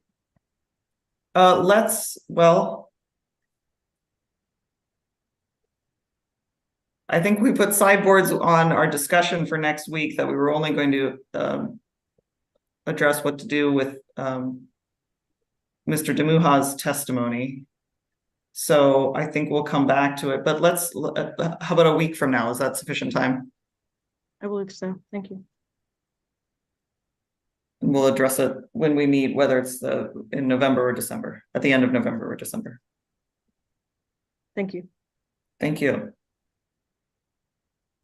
Okay, should we proceed with Mr. Sin? Yes, let me, I'm sorry, was there another Oh, issue we needed to address? Ms. Hall? Just something I wanted to highlight that related to that. Caltrout did submit in its rebuttal exhibits a press release about the Fish and Wildlife Service proposing protections for the western pond turtle under the ESA. But to the extent there's additional, that could just be a jumping off point to reference. That's Caltrout 44. Okay.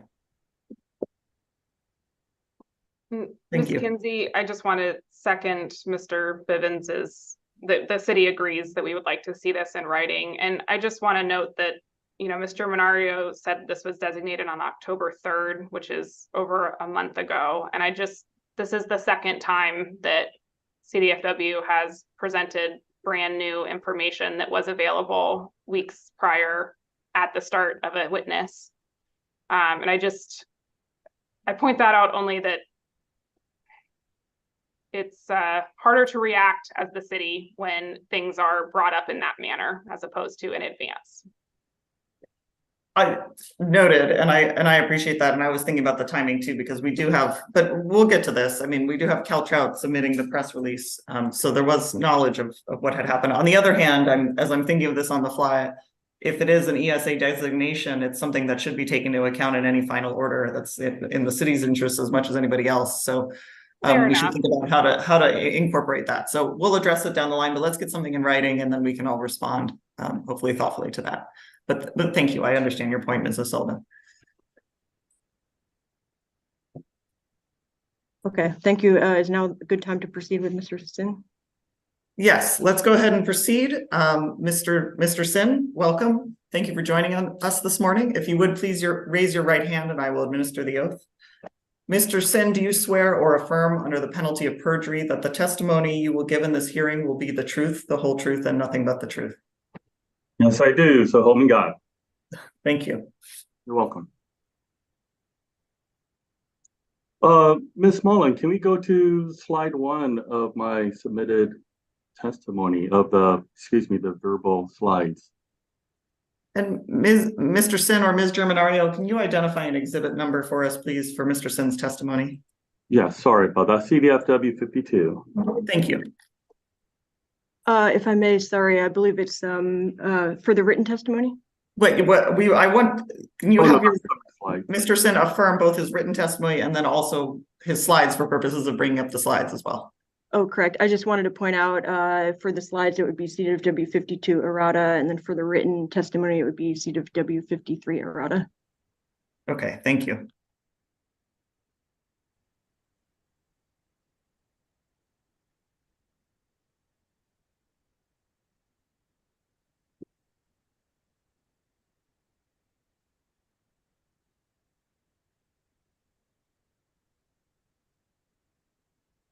Okay, well, thank you, Ms. Mullen. Just slide 1, the preceding slide, the opening slide, please. Yeah, so my name is Hans Sin. I work for California Department of Fish and Wildlife as a senior environmental scientist supervisor for the Wildlife Diversity Program, where we do traditional recovery of listed species in our region. And we also do monitoring on department lands, on species of greatest conservation needs, and other species in the South Coast region. A little bit of my background, which was submitted for my credibility. I am a wildlife biologist by trade. I've been working professionally in the field since 1999. State, federal agencies, East Coast, West Coast, and I spent a lot of my time in Hawaii, in the Pacific. I got my bachelor's degree from University of Georgia in wildlife, and I got my master's degree at Utah State University in wildlife biology. Today, I'll talk about some biological needs, impacts of special status terrestrial species, and specifically for listed and candidate CISA and ESA species and their habitat requirements, some threat stressors, and recovery measures in relationship to the proposed project, excuse me. These species are trusted resources that we at the department are required to protect and recover for the people of California and the people of the United States for our federal list of species. So can we go to slide 3, please? So I'll start off with our first species that's also state and federally endangered. As we can see on the screen, 1991, state of California listed the willow flycatcher species in general, the Empedonyx trilili, and all other subspecies is endangered under CISA, California Endangered Species Act. In 1995, U.S. Fish and Wildlife Service listed the southwestern willow flycatcher, the subspecies, as endangered as well. Southwestern willow flycatcher breeds in relatively dense riparian trees, shrub components of associated rivers, swamps, other wetlands, e.g. reservoirs. They like to breed over open water. This is in my written testimony. The Fish and Wildlife Service Southwestern willow flycatcher recovery plan also identifies 75 territories for the San Ynez River Management Unit to be reclassified to threatened. The reclassification process is identified in the recovery objectives and recovery criteria. The dynamics for the sake of expediency, I will refer them to SWFL, SWFL. The dynamics of SWFL habitat have changed over time in the San Ynez River Management Unit, and the SWFL recovery plan identifies that the waters below Bradbury Dam have experienced a loss of annual peak flows and frequent loss of low flows, making the habitat even more sensitive to changes in available water dynamics. Fish and Wildlife Service further documents challenges specifically due to water diversion. Groundwater pumping is 5-year review of the species in 2017, the submitted exhibit CDFW 59. The following is an excerpt from that exhibit, which is also my written testimony, paragraph 21. This is directly from the 2017 5-year species status review under diversions and groundwater pumping. Surface water diversions, groundwater pumping of rivers for agriculture, industrial, and municipal uses are key factors in the deterioration of flycatcher habitat. Depth of groundwater exerts strong influence on the composition of arid region floodplain vegetation, in large part due to between species differences in root depth, combined with the fact that shallow groundwater often supplies more permanent water source than does periodic overbank flooding.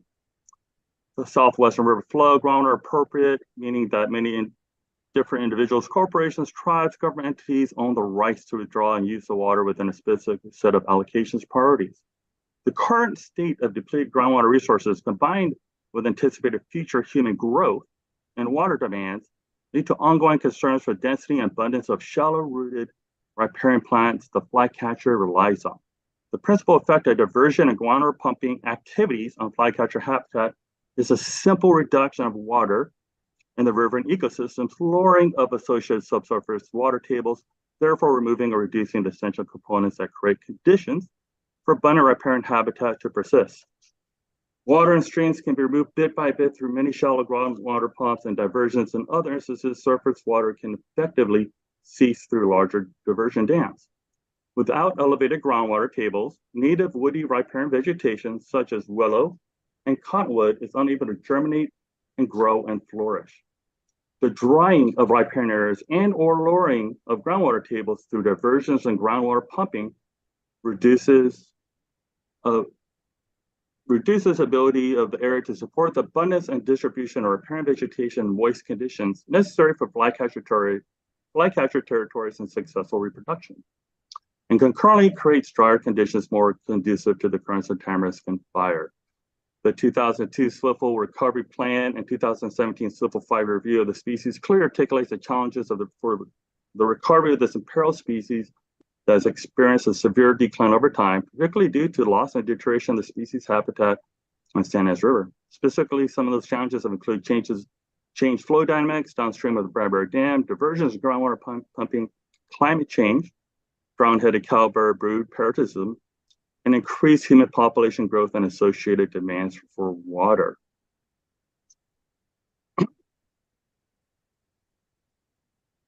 Can we go to slide 4, please? The next slide. Ms. Mullen, thank you so much.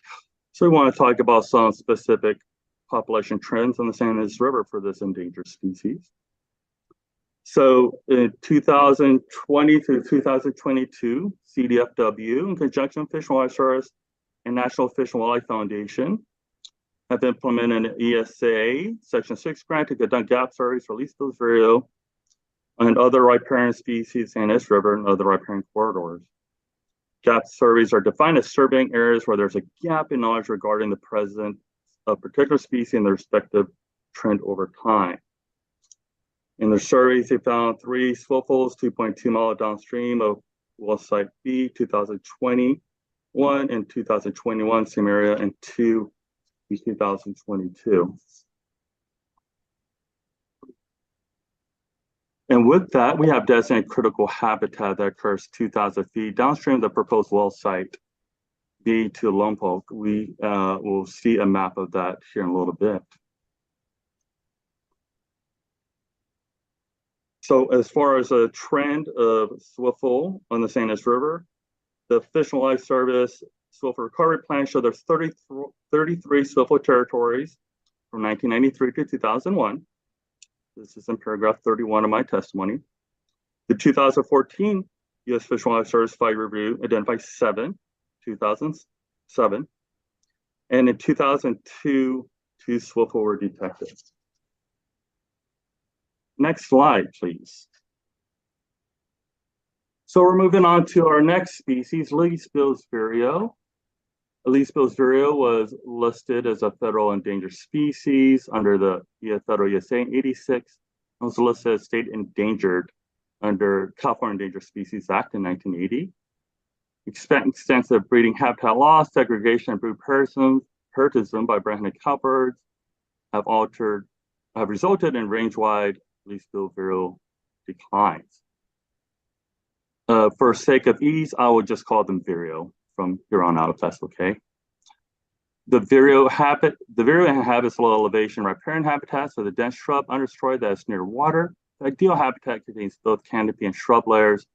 Vireo prefer to nest in willow and meal fat, but also use shrub trees and other open areas if ideal habitat is not available. So I'm going to read also from paragraph 36 of my testimony. The following are excerpts from the draft 1998 final recovery plan for leaf-spills vireo, Vireo belli pusillus, that describes habitat requirements and challenges for the species. Critical habitat. The features, elements, habitats are essential to conservation of leaf-spills vireo can be described as riparian woodland vegetation that generally contains both canopy and shrub layers, includes some associated upland habitats. General activities that cause destruction and adversely modified leaf-spills vireo habitat include the following: removal, destruction of riparian vegetation, thinning of riparian growth, especially near ground level, removal or destruction of adjacent upland habitat used for foraging, increased human-associated and human-induced disturbances. Specific actions that adversely affect leaf-spills vireo's critical habitat include stream channelization, water impoundment or extraction, water diversion, intensive recreation, and development. Because of the continued acceleration of these types of activities in remaining leaf-spills vireo habitat, limited areas are available for the expansion of the current distribution of leaf-spills vireo. The leaf-spills vireo draft 98 final recovery plan describes the San Ynez River as follows. In 1996, San Ynez River population leaf-spills vireo represented approximately 1.5% of the pairs recorded in Southern California. Surveys conducted in 97 located and estimated 20 pairs of vireo on the river. Habitat for leaf-spills vireo occur in scattered patches along most of the river, with quality varying from year to year as conditions in the river change following winter storms. Critical habitat for leaf-spills vireo exists along the San Ynez River below Jameson Dam, west of point approximately 1.6 miles east of Gibraltar Dam. The primary threats to native habitats within the river drainage are associated with dam construction, channelization, water diversions, agriculture, and urban development and wetland draining. Furthermore, the leaf-spills vireo draft 98 recovery plan has a section on developing management plans for meadow populations, including the San Ynez River, which says major threats to be addressed include dam construction, channelization, water diversions, agriculture and urban development, and wetland drainage.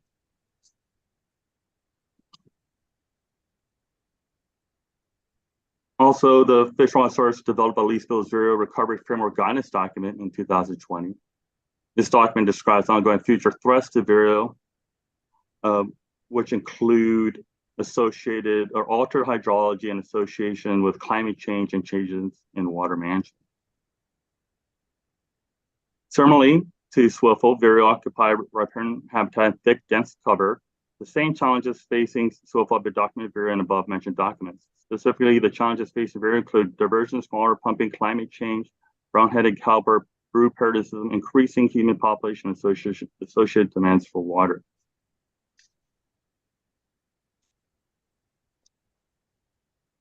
Can we go to the next slide, please? I appreciate that. So we're going to talk about the Vero population trend as well in the San Ynez River. We also seen a steep decline in the San Ynez River. Surveys in 97 estimate 20 pairs of Vero, 7 singing males in 20, 1 in 21, and 1 in 22 singing male. The National Fish and Wildlife Foundation surveys I mentioned before also include the lower San Ynez River, east of Lompoc areas near the Pacific Ocean, which has resulted in no detection of Vero. Cowbird parasitism appears to be a major issue for production in that lower San Ynez River. Next one. Can we go to the next slide, please? So here is a map that we can see of the well site location and the aforementioned species, the locations with some other species. So the yellow dots below site B are yellow-breasted chats. They're considered indicator species for least bills Vero because they behave similarly to Vero. They're gleaners. They occupy thick understory riparian vegetation. And to the west, downstream, you'll see those same yellow dots associated with the least bills Vero occurrences and southwestern willow flycatcher occurrences. So we've documented through those aforementioned surveys. Also, you can see that critical habitat occurs as the crow flies about 2,000 feet downstream of well site B. Next slide, please. So let's talk about the Vero habitat quality at the well sites. In the photos, this is a submitted exhibit as well, which was taken right between well site A and B. This shows the habitat of the river there at that moment in time in May. And you can see just thick understories of cottonwood willows and mule fat, which are good habitat characteristics of the species. And the still water you can see on the right will be good for willow flycatchers as well.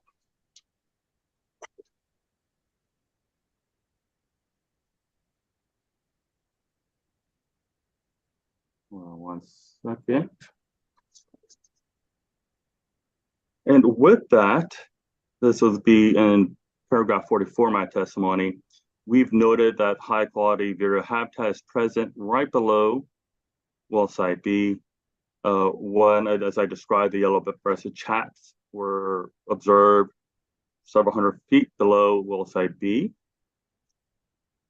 The NIFWIS surveys I mentioned, the National Fish and Wildlife Foundation surveys also document riparian habitat directly south of proposed well site B to be high quality Vero.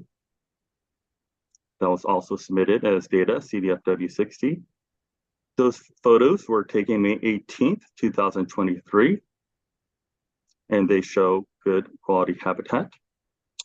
And Appendix A of 2011 Kachuma Reservoir Final Yard shows high diversity abundance of riparian birds starting slide B going down 1.26 miles. With that, Ms. Mullen, can you go to slides 18 and 19? Let's start with slide 18.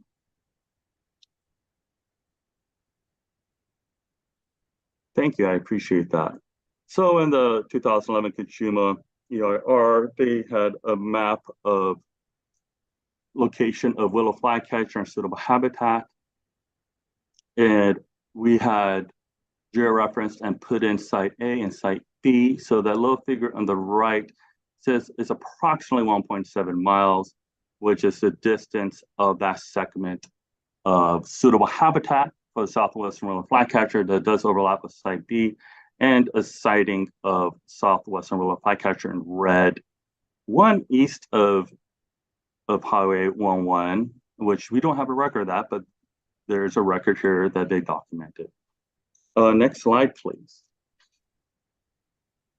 This is also a figure in the same EIR, which shows diverse and abundance of riparian breeding birds. Same was done. On the insert on the right, we see that there's 1.26 miles identified in that document as highly diverse and abundance of riparian breeding birds. So going back to slide 8, please.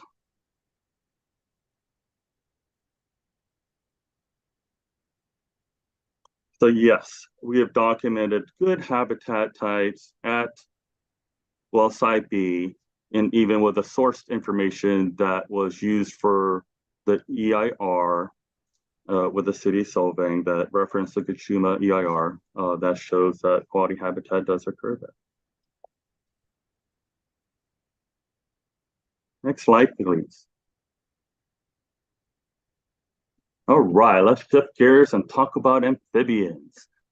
All right, California red-legged frog is federally listed in their Endangered Species Act in '96 and is a species of special concern by CDFW and is the official state frog, state amphibian for the state of California. California red-legged frog spends the bulk of its life, I'm just going to read from the slide, near water sources such as streams, stock ponds, which are species used for breeding. California red-legged frog moves into neighboring upland areas to feed and shelter when stream flow levels are high. In the summer, California red-legged frog seeks relief in heat behind the rocks, boulders, leaf litters, small stream channels, or animal burrows. They breed from late December, early April, during which time California red-legged frog lays egg masses, often in submerged vegetation, submerged meaning in the water. California red-legged frog inhabit dense shrubby or emergent riparian veg and still a slow-moving perennial and ephemeral water bodies that also serve as breeding sites. Adults of this species have been noted to utilize upland habitat near areas, near aquatic areas such as creeks for basking. Pardon me. So I'm going to refer to my written testimony, paragraph 50. The 2002 Fish and Wildlife Service California red-legged frog recovery plan provides guidance for development of watershed management plans, implementation of recovery tasks. Part 2 of this guidance states as follows: develop, implement guidelines for maintaining adequate water flow regimes, particularly in California red-legged frog habitats downstream of impoundments, water diversions, and residential or industrial developments. That's the title of that section. Altered water regimes can result in a multitude of direct and indirect impacts to the California red-legged frog and its habitat, ranging from unseasonable flows that disturb egg masses to loss of aquatic habitat by extensive groundwater withdrawals or stream diversions. Data should be collected to identify the in-stream flow needs necessary to restore natural seasonal flow cycles and thus maintain optimal habitat for protection and recovery of the California red-legged frog and co-occurring species.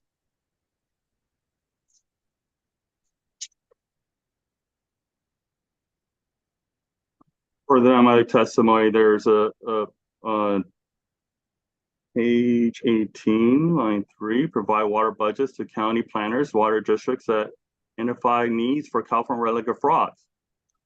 Work with authorities to secure appropriate flows, limit the amount of water pumped from wells during late summer months and drought periods, and or manage small impoundments in a manner that increases suitability of habitat and reaches up and downstream of dams. Sites that are in need of water budgets include coastal streams, particularly in the Central Coast Recovery Unit. 2002 recovery plan further states and provides guidance for recovery of the species specific to the San Ynez River, which states protect existing populations, reduce contaminants of habitats, e.g. clean contaminated ponds, and Vandenberg Air Force Base, control non-native predators, implement management guidelines for recreation, cease stocking dune ponds, the non-native warm water fish. Manage flows to decrease impacts of water diversion. Implement guidelines for channel maintenance activities. Preserve buffers from agriculture, e.g. in lower reaches of the San Ynez River and San Antonio Creek. Unlike the previously described avian species, California red-legged frog needs permanent water sources as a critical component of their reproduction.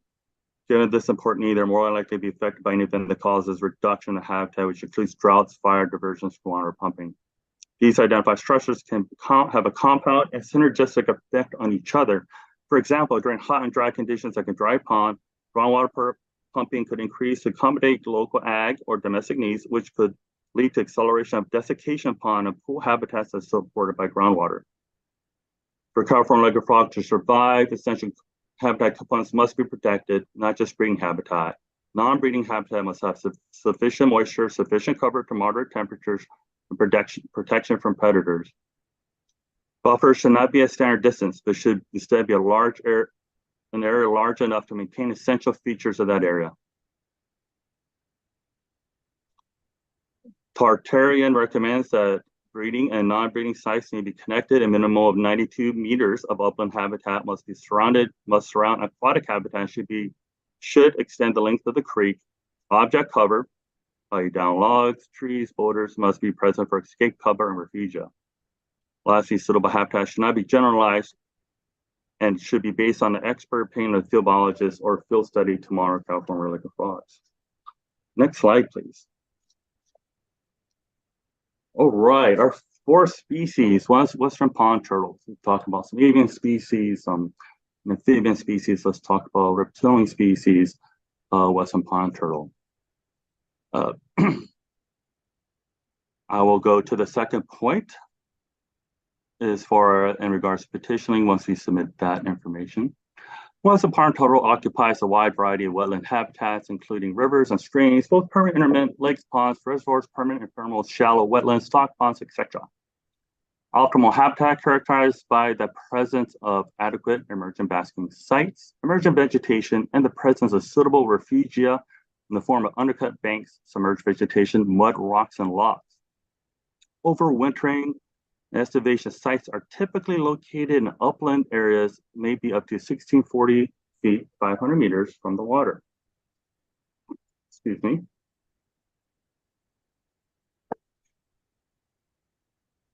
Western pond turtle is the only remaining freshwater turtle native to California. Species formerly ranged from western Washington and British Columbia to northern Baja, Mexico, with a few isolated populations along Carson and Truckee rivers in Nevada and the Mojave River. This will be page 6 or paragraph 63 of my written testimony. The following excerpt from the Western pond turtle range-wide management strategy in 2020 identifies threats to western pond turtle and the population status in California as follows. Threats. Major factors cited as limiting western pond population include loss, degradation of aquatic habitats, reduction of availability of nest habitats, elevated nest and hatching predation, and disease. Declines have been most severe in northern and southern parts of the range, specifically Washington, Southern California, and Baja California. Habitat loss, degradation, fragmentation are the biggest threats to western pond turtles. Extensive losses have occurred in the past and continue as land is converted for human use, such as urbanization, agriculture, drought, intense wildfires, invasive vegetation continue to increase and direct threat to western pond turtles, as well as altering habitats they require. Western pond turtles are becoming increasingly isolated because upland travel corridors are blocked by barriers such as road, urbanized areas, and extensive agriculture. I'm going to read further and on page 23 of my testimony, the population status of California for western pond turtle. The severity of western pond turtle populations declines and extirpation varies regionally.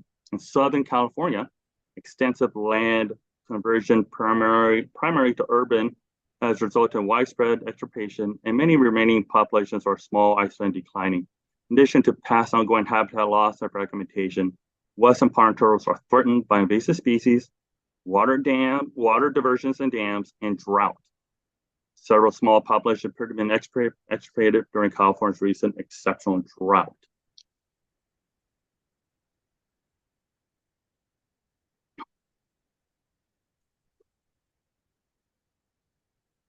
Western pond turtle is similar to California red-legged frog in that they need both aquatic and upland areas for their biological needs. Hold on, let me just make sure I'm on the right slide. Yes, Western pond turtle are similar to California red-legged frog. They need both aquatic and upland areas for their biological needs. They nest and overwinter in upland areas, up to 1640 feet from the water. CNEDB records reveal that the closest Western pond turtle occurrence occurs downstream of the proposed well site, and Site B is the same pond as the closest California red-legged frog in proximity to proposed well site B, approximately 1,312 feet away, 1,312 feet away, approximately, 2016. This indicates this hydrological feature is most likely seasonal now and is important location for both California red-legged frog and Western pond turtle. Well site B is also within Western pond turtle upland wintering range, which is up to, again, 1,640 feet from the water, with the closest occurrence of Western pond turtle at 1,312 feet. So can we go to the next slide, please? So this is a map of the distribution of California red-legged frog and Western pond turtle in the surrounding areas from CNDB. CNDB, again, is our California Native Diversity Database. So it shows a lot on the main stem and various tributaries. Next slide, please. This is what I referenced from our CNEB records that show the presence of both California red-legged frog and Western pond turtle close to the project site. I just want to emphasize with this CNEB database that absence of data is not proof of absence. There may be areas of the state areas that have not been surveyed or where data have not been submitted to CNEB. Just because a species has not been documented in CNEB at a given location does not necessarily mean that the species does not occur there or have the potential to occur there in the future. The absence of data in CNEB is not proof of absence and does not constitute the basis for a negative declaration as to the species presence or suitability of habitat for the species. So I'd like to have a large caveat, even though the latest location was 2016 for Western pond turtle. Doesn't mean that they're not there. All right, 1 second. Next slide, please. Okay, the potential effects of groundwater pumping or riparian communities on listed species. Master plan update EIR addendum concludes proposed projects. The proposed project will have less than significant effect on riparian vegetation, habitat for swellfowl and vireo based on following assumptions. Traction groundwater localized 3,000 feet. The well site and would lower the groundwater level maximum 9 feet to 9 foot drawdowns within historical fluctuation. With that, I'm going to read an excerpt from the addendum, which is on page 25 of my written testimony. Certified FEIR stated water versions up to 1980 FY above baseline of 1,053 FY could modify habitat for California red-legged frog, a species dependent upon the riparian resources found along the San Ynez River. Other listed species that could make use of riparian resources include swellfowl and leaf-exposed vireo. Extraction and groundwater flow of the San Ynez River associated with well pumping would create local depressions in groundwater levels. If water levels were to drop below the root zone of riparian vegetation for extended period of time of 1 year or more, these plants could become stressed and eventually die. However, the certified FEIR determines the hydrological model of Stetson Engineers water extraction from 400 EFY indicate water down when San Ynez River experienced no river or other inflows in the area. Need be localized within about 3,000 feet of the well and will lower the ground level to a max 9 feet. 9 feet drawdown is within historical groundwater fluctuation. Therefore, riparian resources are not be affected by water diversion is up to 1980 FY, impacts would be less than significant. If water extraction activities of the two new wells were to result in downstream fluctuation of water levels further downstream, they would have potential adverse effects southwestern willow flycatcher nesting.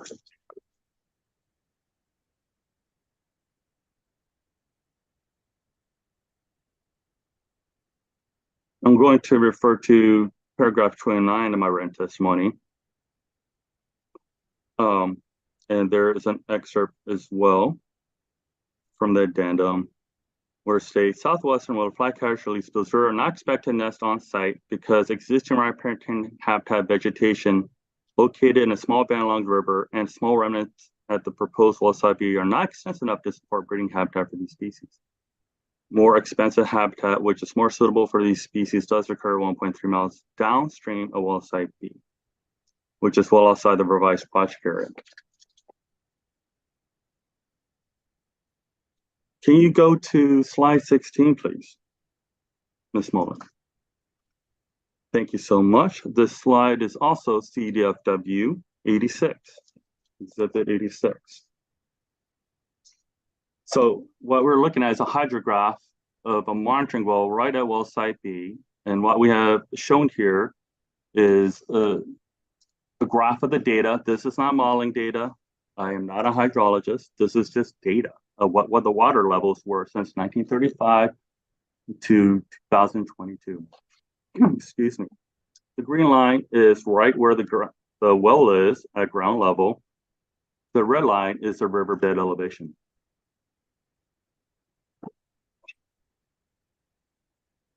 So looking at this graph, this is important.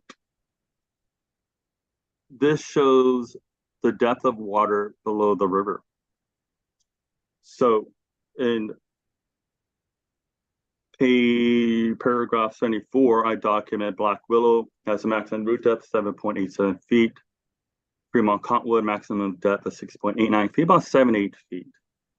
According to this hydrograph, since about the 80s, it's fluctuated to right at the river level to that 330 mark that you can see. So that is right below and at, and fluctuates obviously at those maximum root depths of your tallest rooted species.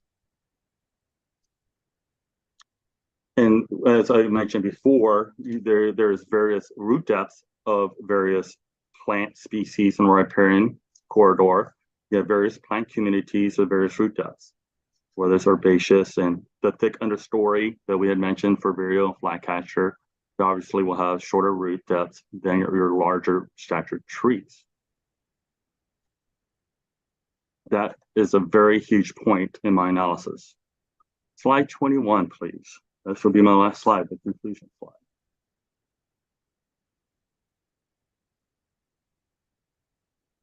I will skip discussion of certain materials on this slide based on the HO's October 27th ruling on evidentiary objections.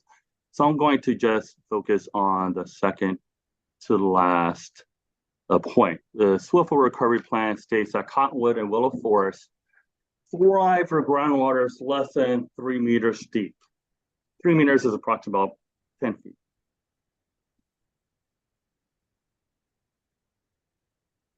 So again, as I just discussed and mentioned, that you have various depths of various plant species, and it's important to maintain the habitat of these species, which is, that is true, less than 3 meters deep. And we want to make sure that, as stated by the EIR with Solvang, that water would be available for these riparian vegetation systems, or else they'll be might eventually die. The thick understory and those other vegetation communities are not only important for nesting, but foraging and providing food for the aforementioned species of swiftwood and vireo. And having as much buffer as we can for this water that's already stressed. I say stressed because there is fluctuating below the maximum root depth of some of these species. is that we need buffer for a potential drought and other stochastic events that might happen, such as climate change, which I had mentioned as important stress for a lot of these species. At the end, at the last point I mentioned, the drawdown effects at critical habitat. There have been a lot of hydrological models. They all have different information. Objection. Mr. Sin's testimony does not discuss all the hydrological models and comparison of them that are at issue in this case. And I also just want to note that the numbers in that last bullet point regarding drawdown and distances, those are not from his written testimony. I'm not sure where they come from, but they're not consistent with what is in his written testimony.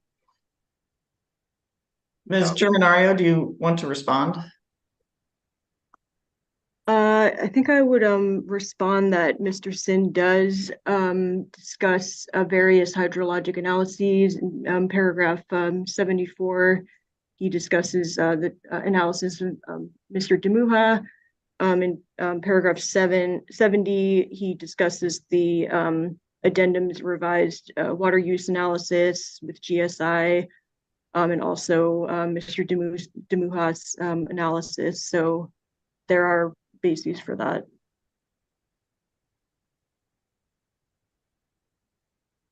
I'm not citing that as a talking point. I just mentioned the various hydrological drawdown values. So, well, let's leave it. Maybe let's leave it at that, Mr. Sin. I think yeah, that's fine.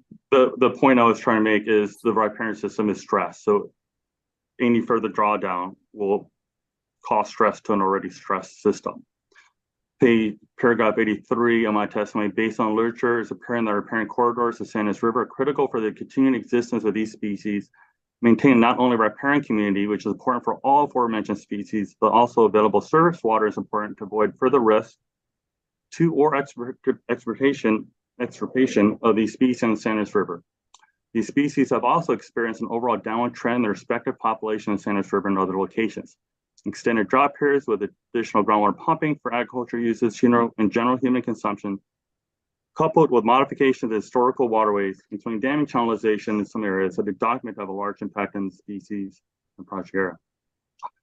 Paragraph 87. However, given the best available science suggests these special status species are present within and close proximity to the proposed project area, I recommend groundwater monitoring stations be placed at the proposed well site and spaced integrally downstream to the location of documented occurrences of swillful and vireo to clarify the site-specific relationships between groundwater pumping and surface flow depletions that may impact these species, even with an assumption the relationship in the proposed project is generally one-to-one, to understand these effects on the ecosystem level. Paragraph 89, in addition, Solvang should conduct protocol level surveys for southwestern willow flycatcher, Least vireo, California red-legged frog, and western pond turtle to obtain a more definitive understanding of the presence and abundance of these species in and near the proposed project area and potential impacts of the proposed project on these species. Paragraph 90, or as an alternative, Solvang could assume presence of these species and post-project and assume impacts of these species to the extent the proposed project will impact groundwater and or surface water levels necessary to support habitat for these species. I recommend using data gathered from monitoring stations to determine early warning conditions, trigger points to limit or shut off groundwater pumping if it is determined that pools with listed or special status species are being adversely affected by pumping from the proposed project, and or if groundwater levels are below the levels required to support riparian vegetation root systems for extended time. And on my last paragraph, my testimony, paragraph 92, I also recommend a comprehensive analysis of all the wells currently along the San Luis River to determine whether pumping from the proposed wells, when considered together with pumping from existing wells, will create cumulative effects on riparian habitat along the main stem and tributaries. This is important since we've seen an overall decline in the populations of southwestern willow flycatcher, East Coast vireo, California red-legged frog, western pond turtle over time, which may be due in part to well pumping. And that concludes my testimony, guys. So thank you for your time. Thank you, Mr. Sin. You're welcome. I appreciate your testimony. I did want to note for the record, some of you may have noticed on my clock I lost connectivity for about 4 minutes, I think a little less, but between approximately 11:40 and 11:44. We're wrapping up on this was the section about riparian habitat and plants for bird species, and then the beginning of the red-legged frog. What I would say to you, Ms. Germanario, my intent would be instead, I didn't stop the proceeding because I didn't want to interrupt Mr. Sin, who was on a roll. And I thought that may do more harm than good. What I can commit to is going back and reviewing those 4 minutes to make sure that I see that once we have the recording. But I just wanted to make sure that would address any concerns you have, Ms. Germanario. Does that sound okay to you? Yes, thank you. Rather than having to try to recreate those 4 minutes of testimony. I appreciate that. Thank you. And I apologize for that interruption. It was a surprise. And thank you, Mr. Sin, for your testimony. I think it's a good time to break because it is 12:07. Let's do a half hour like we said. We'd come back. Although, let me look to the room. Is there anything we should address before we take a break for lunch, and then we would return with cross-examination for Mr. Sin? We're all on board. Great. So let's return at 12:37. I will see you back here. Please log out of Zoom and then log back in. Thank you. Thank you.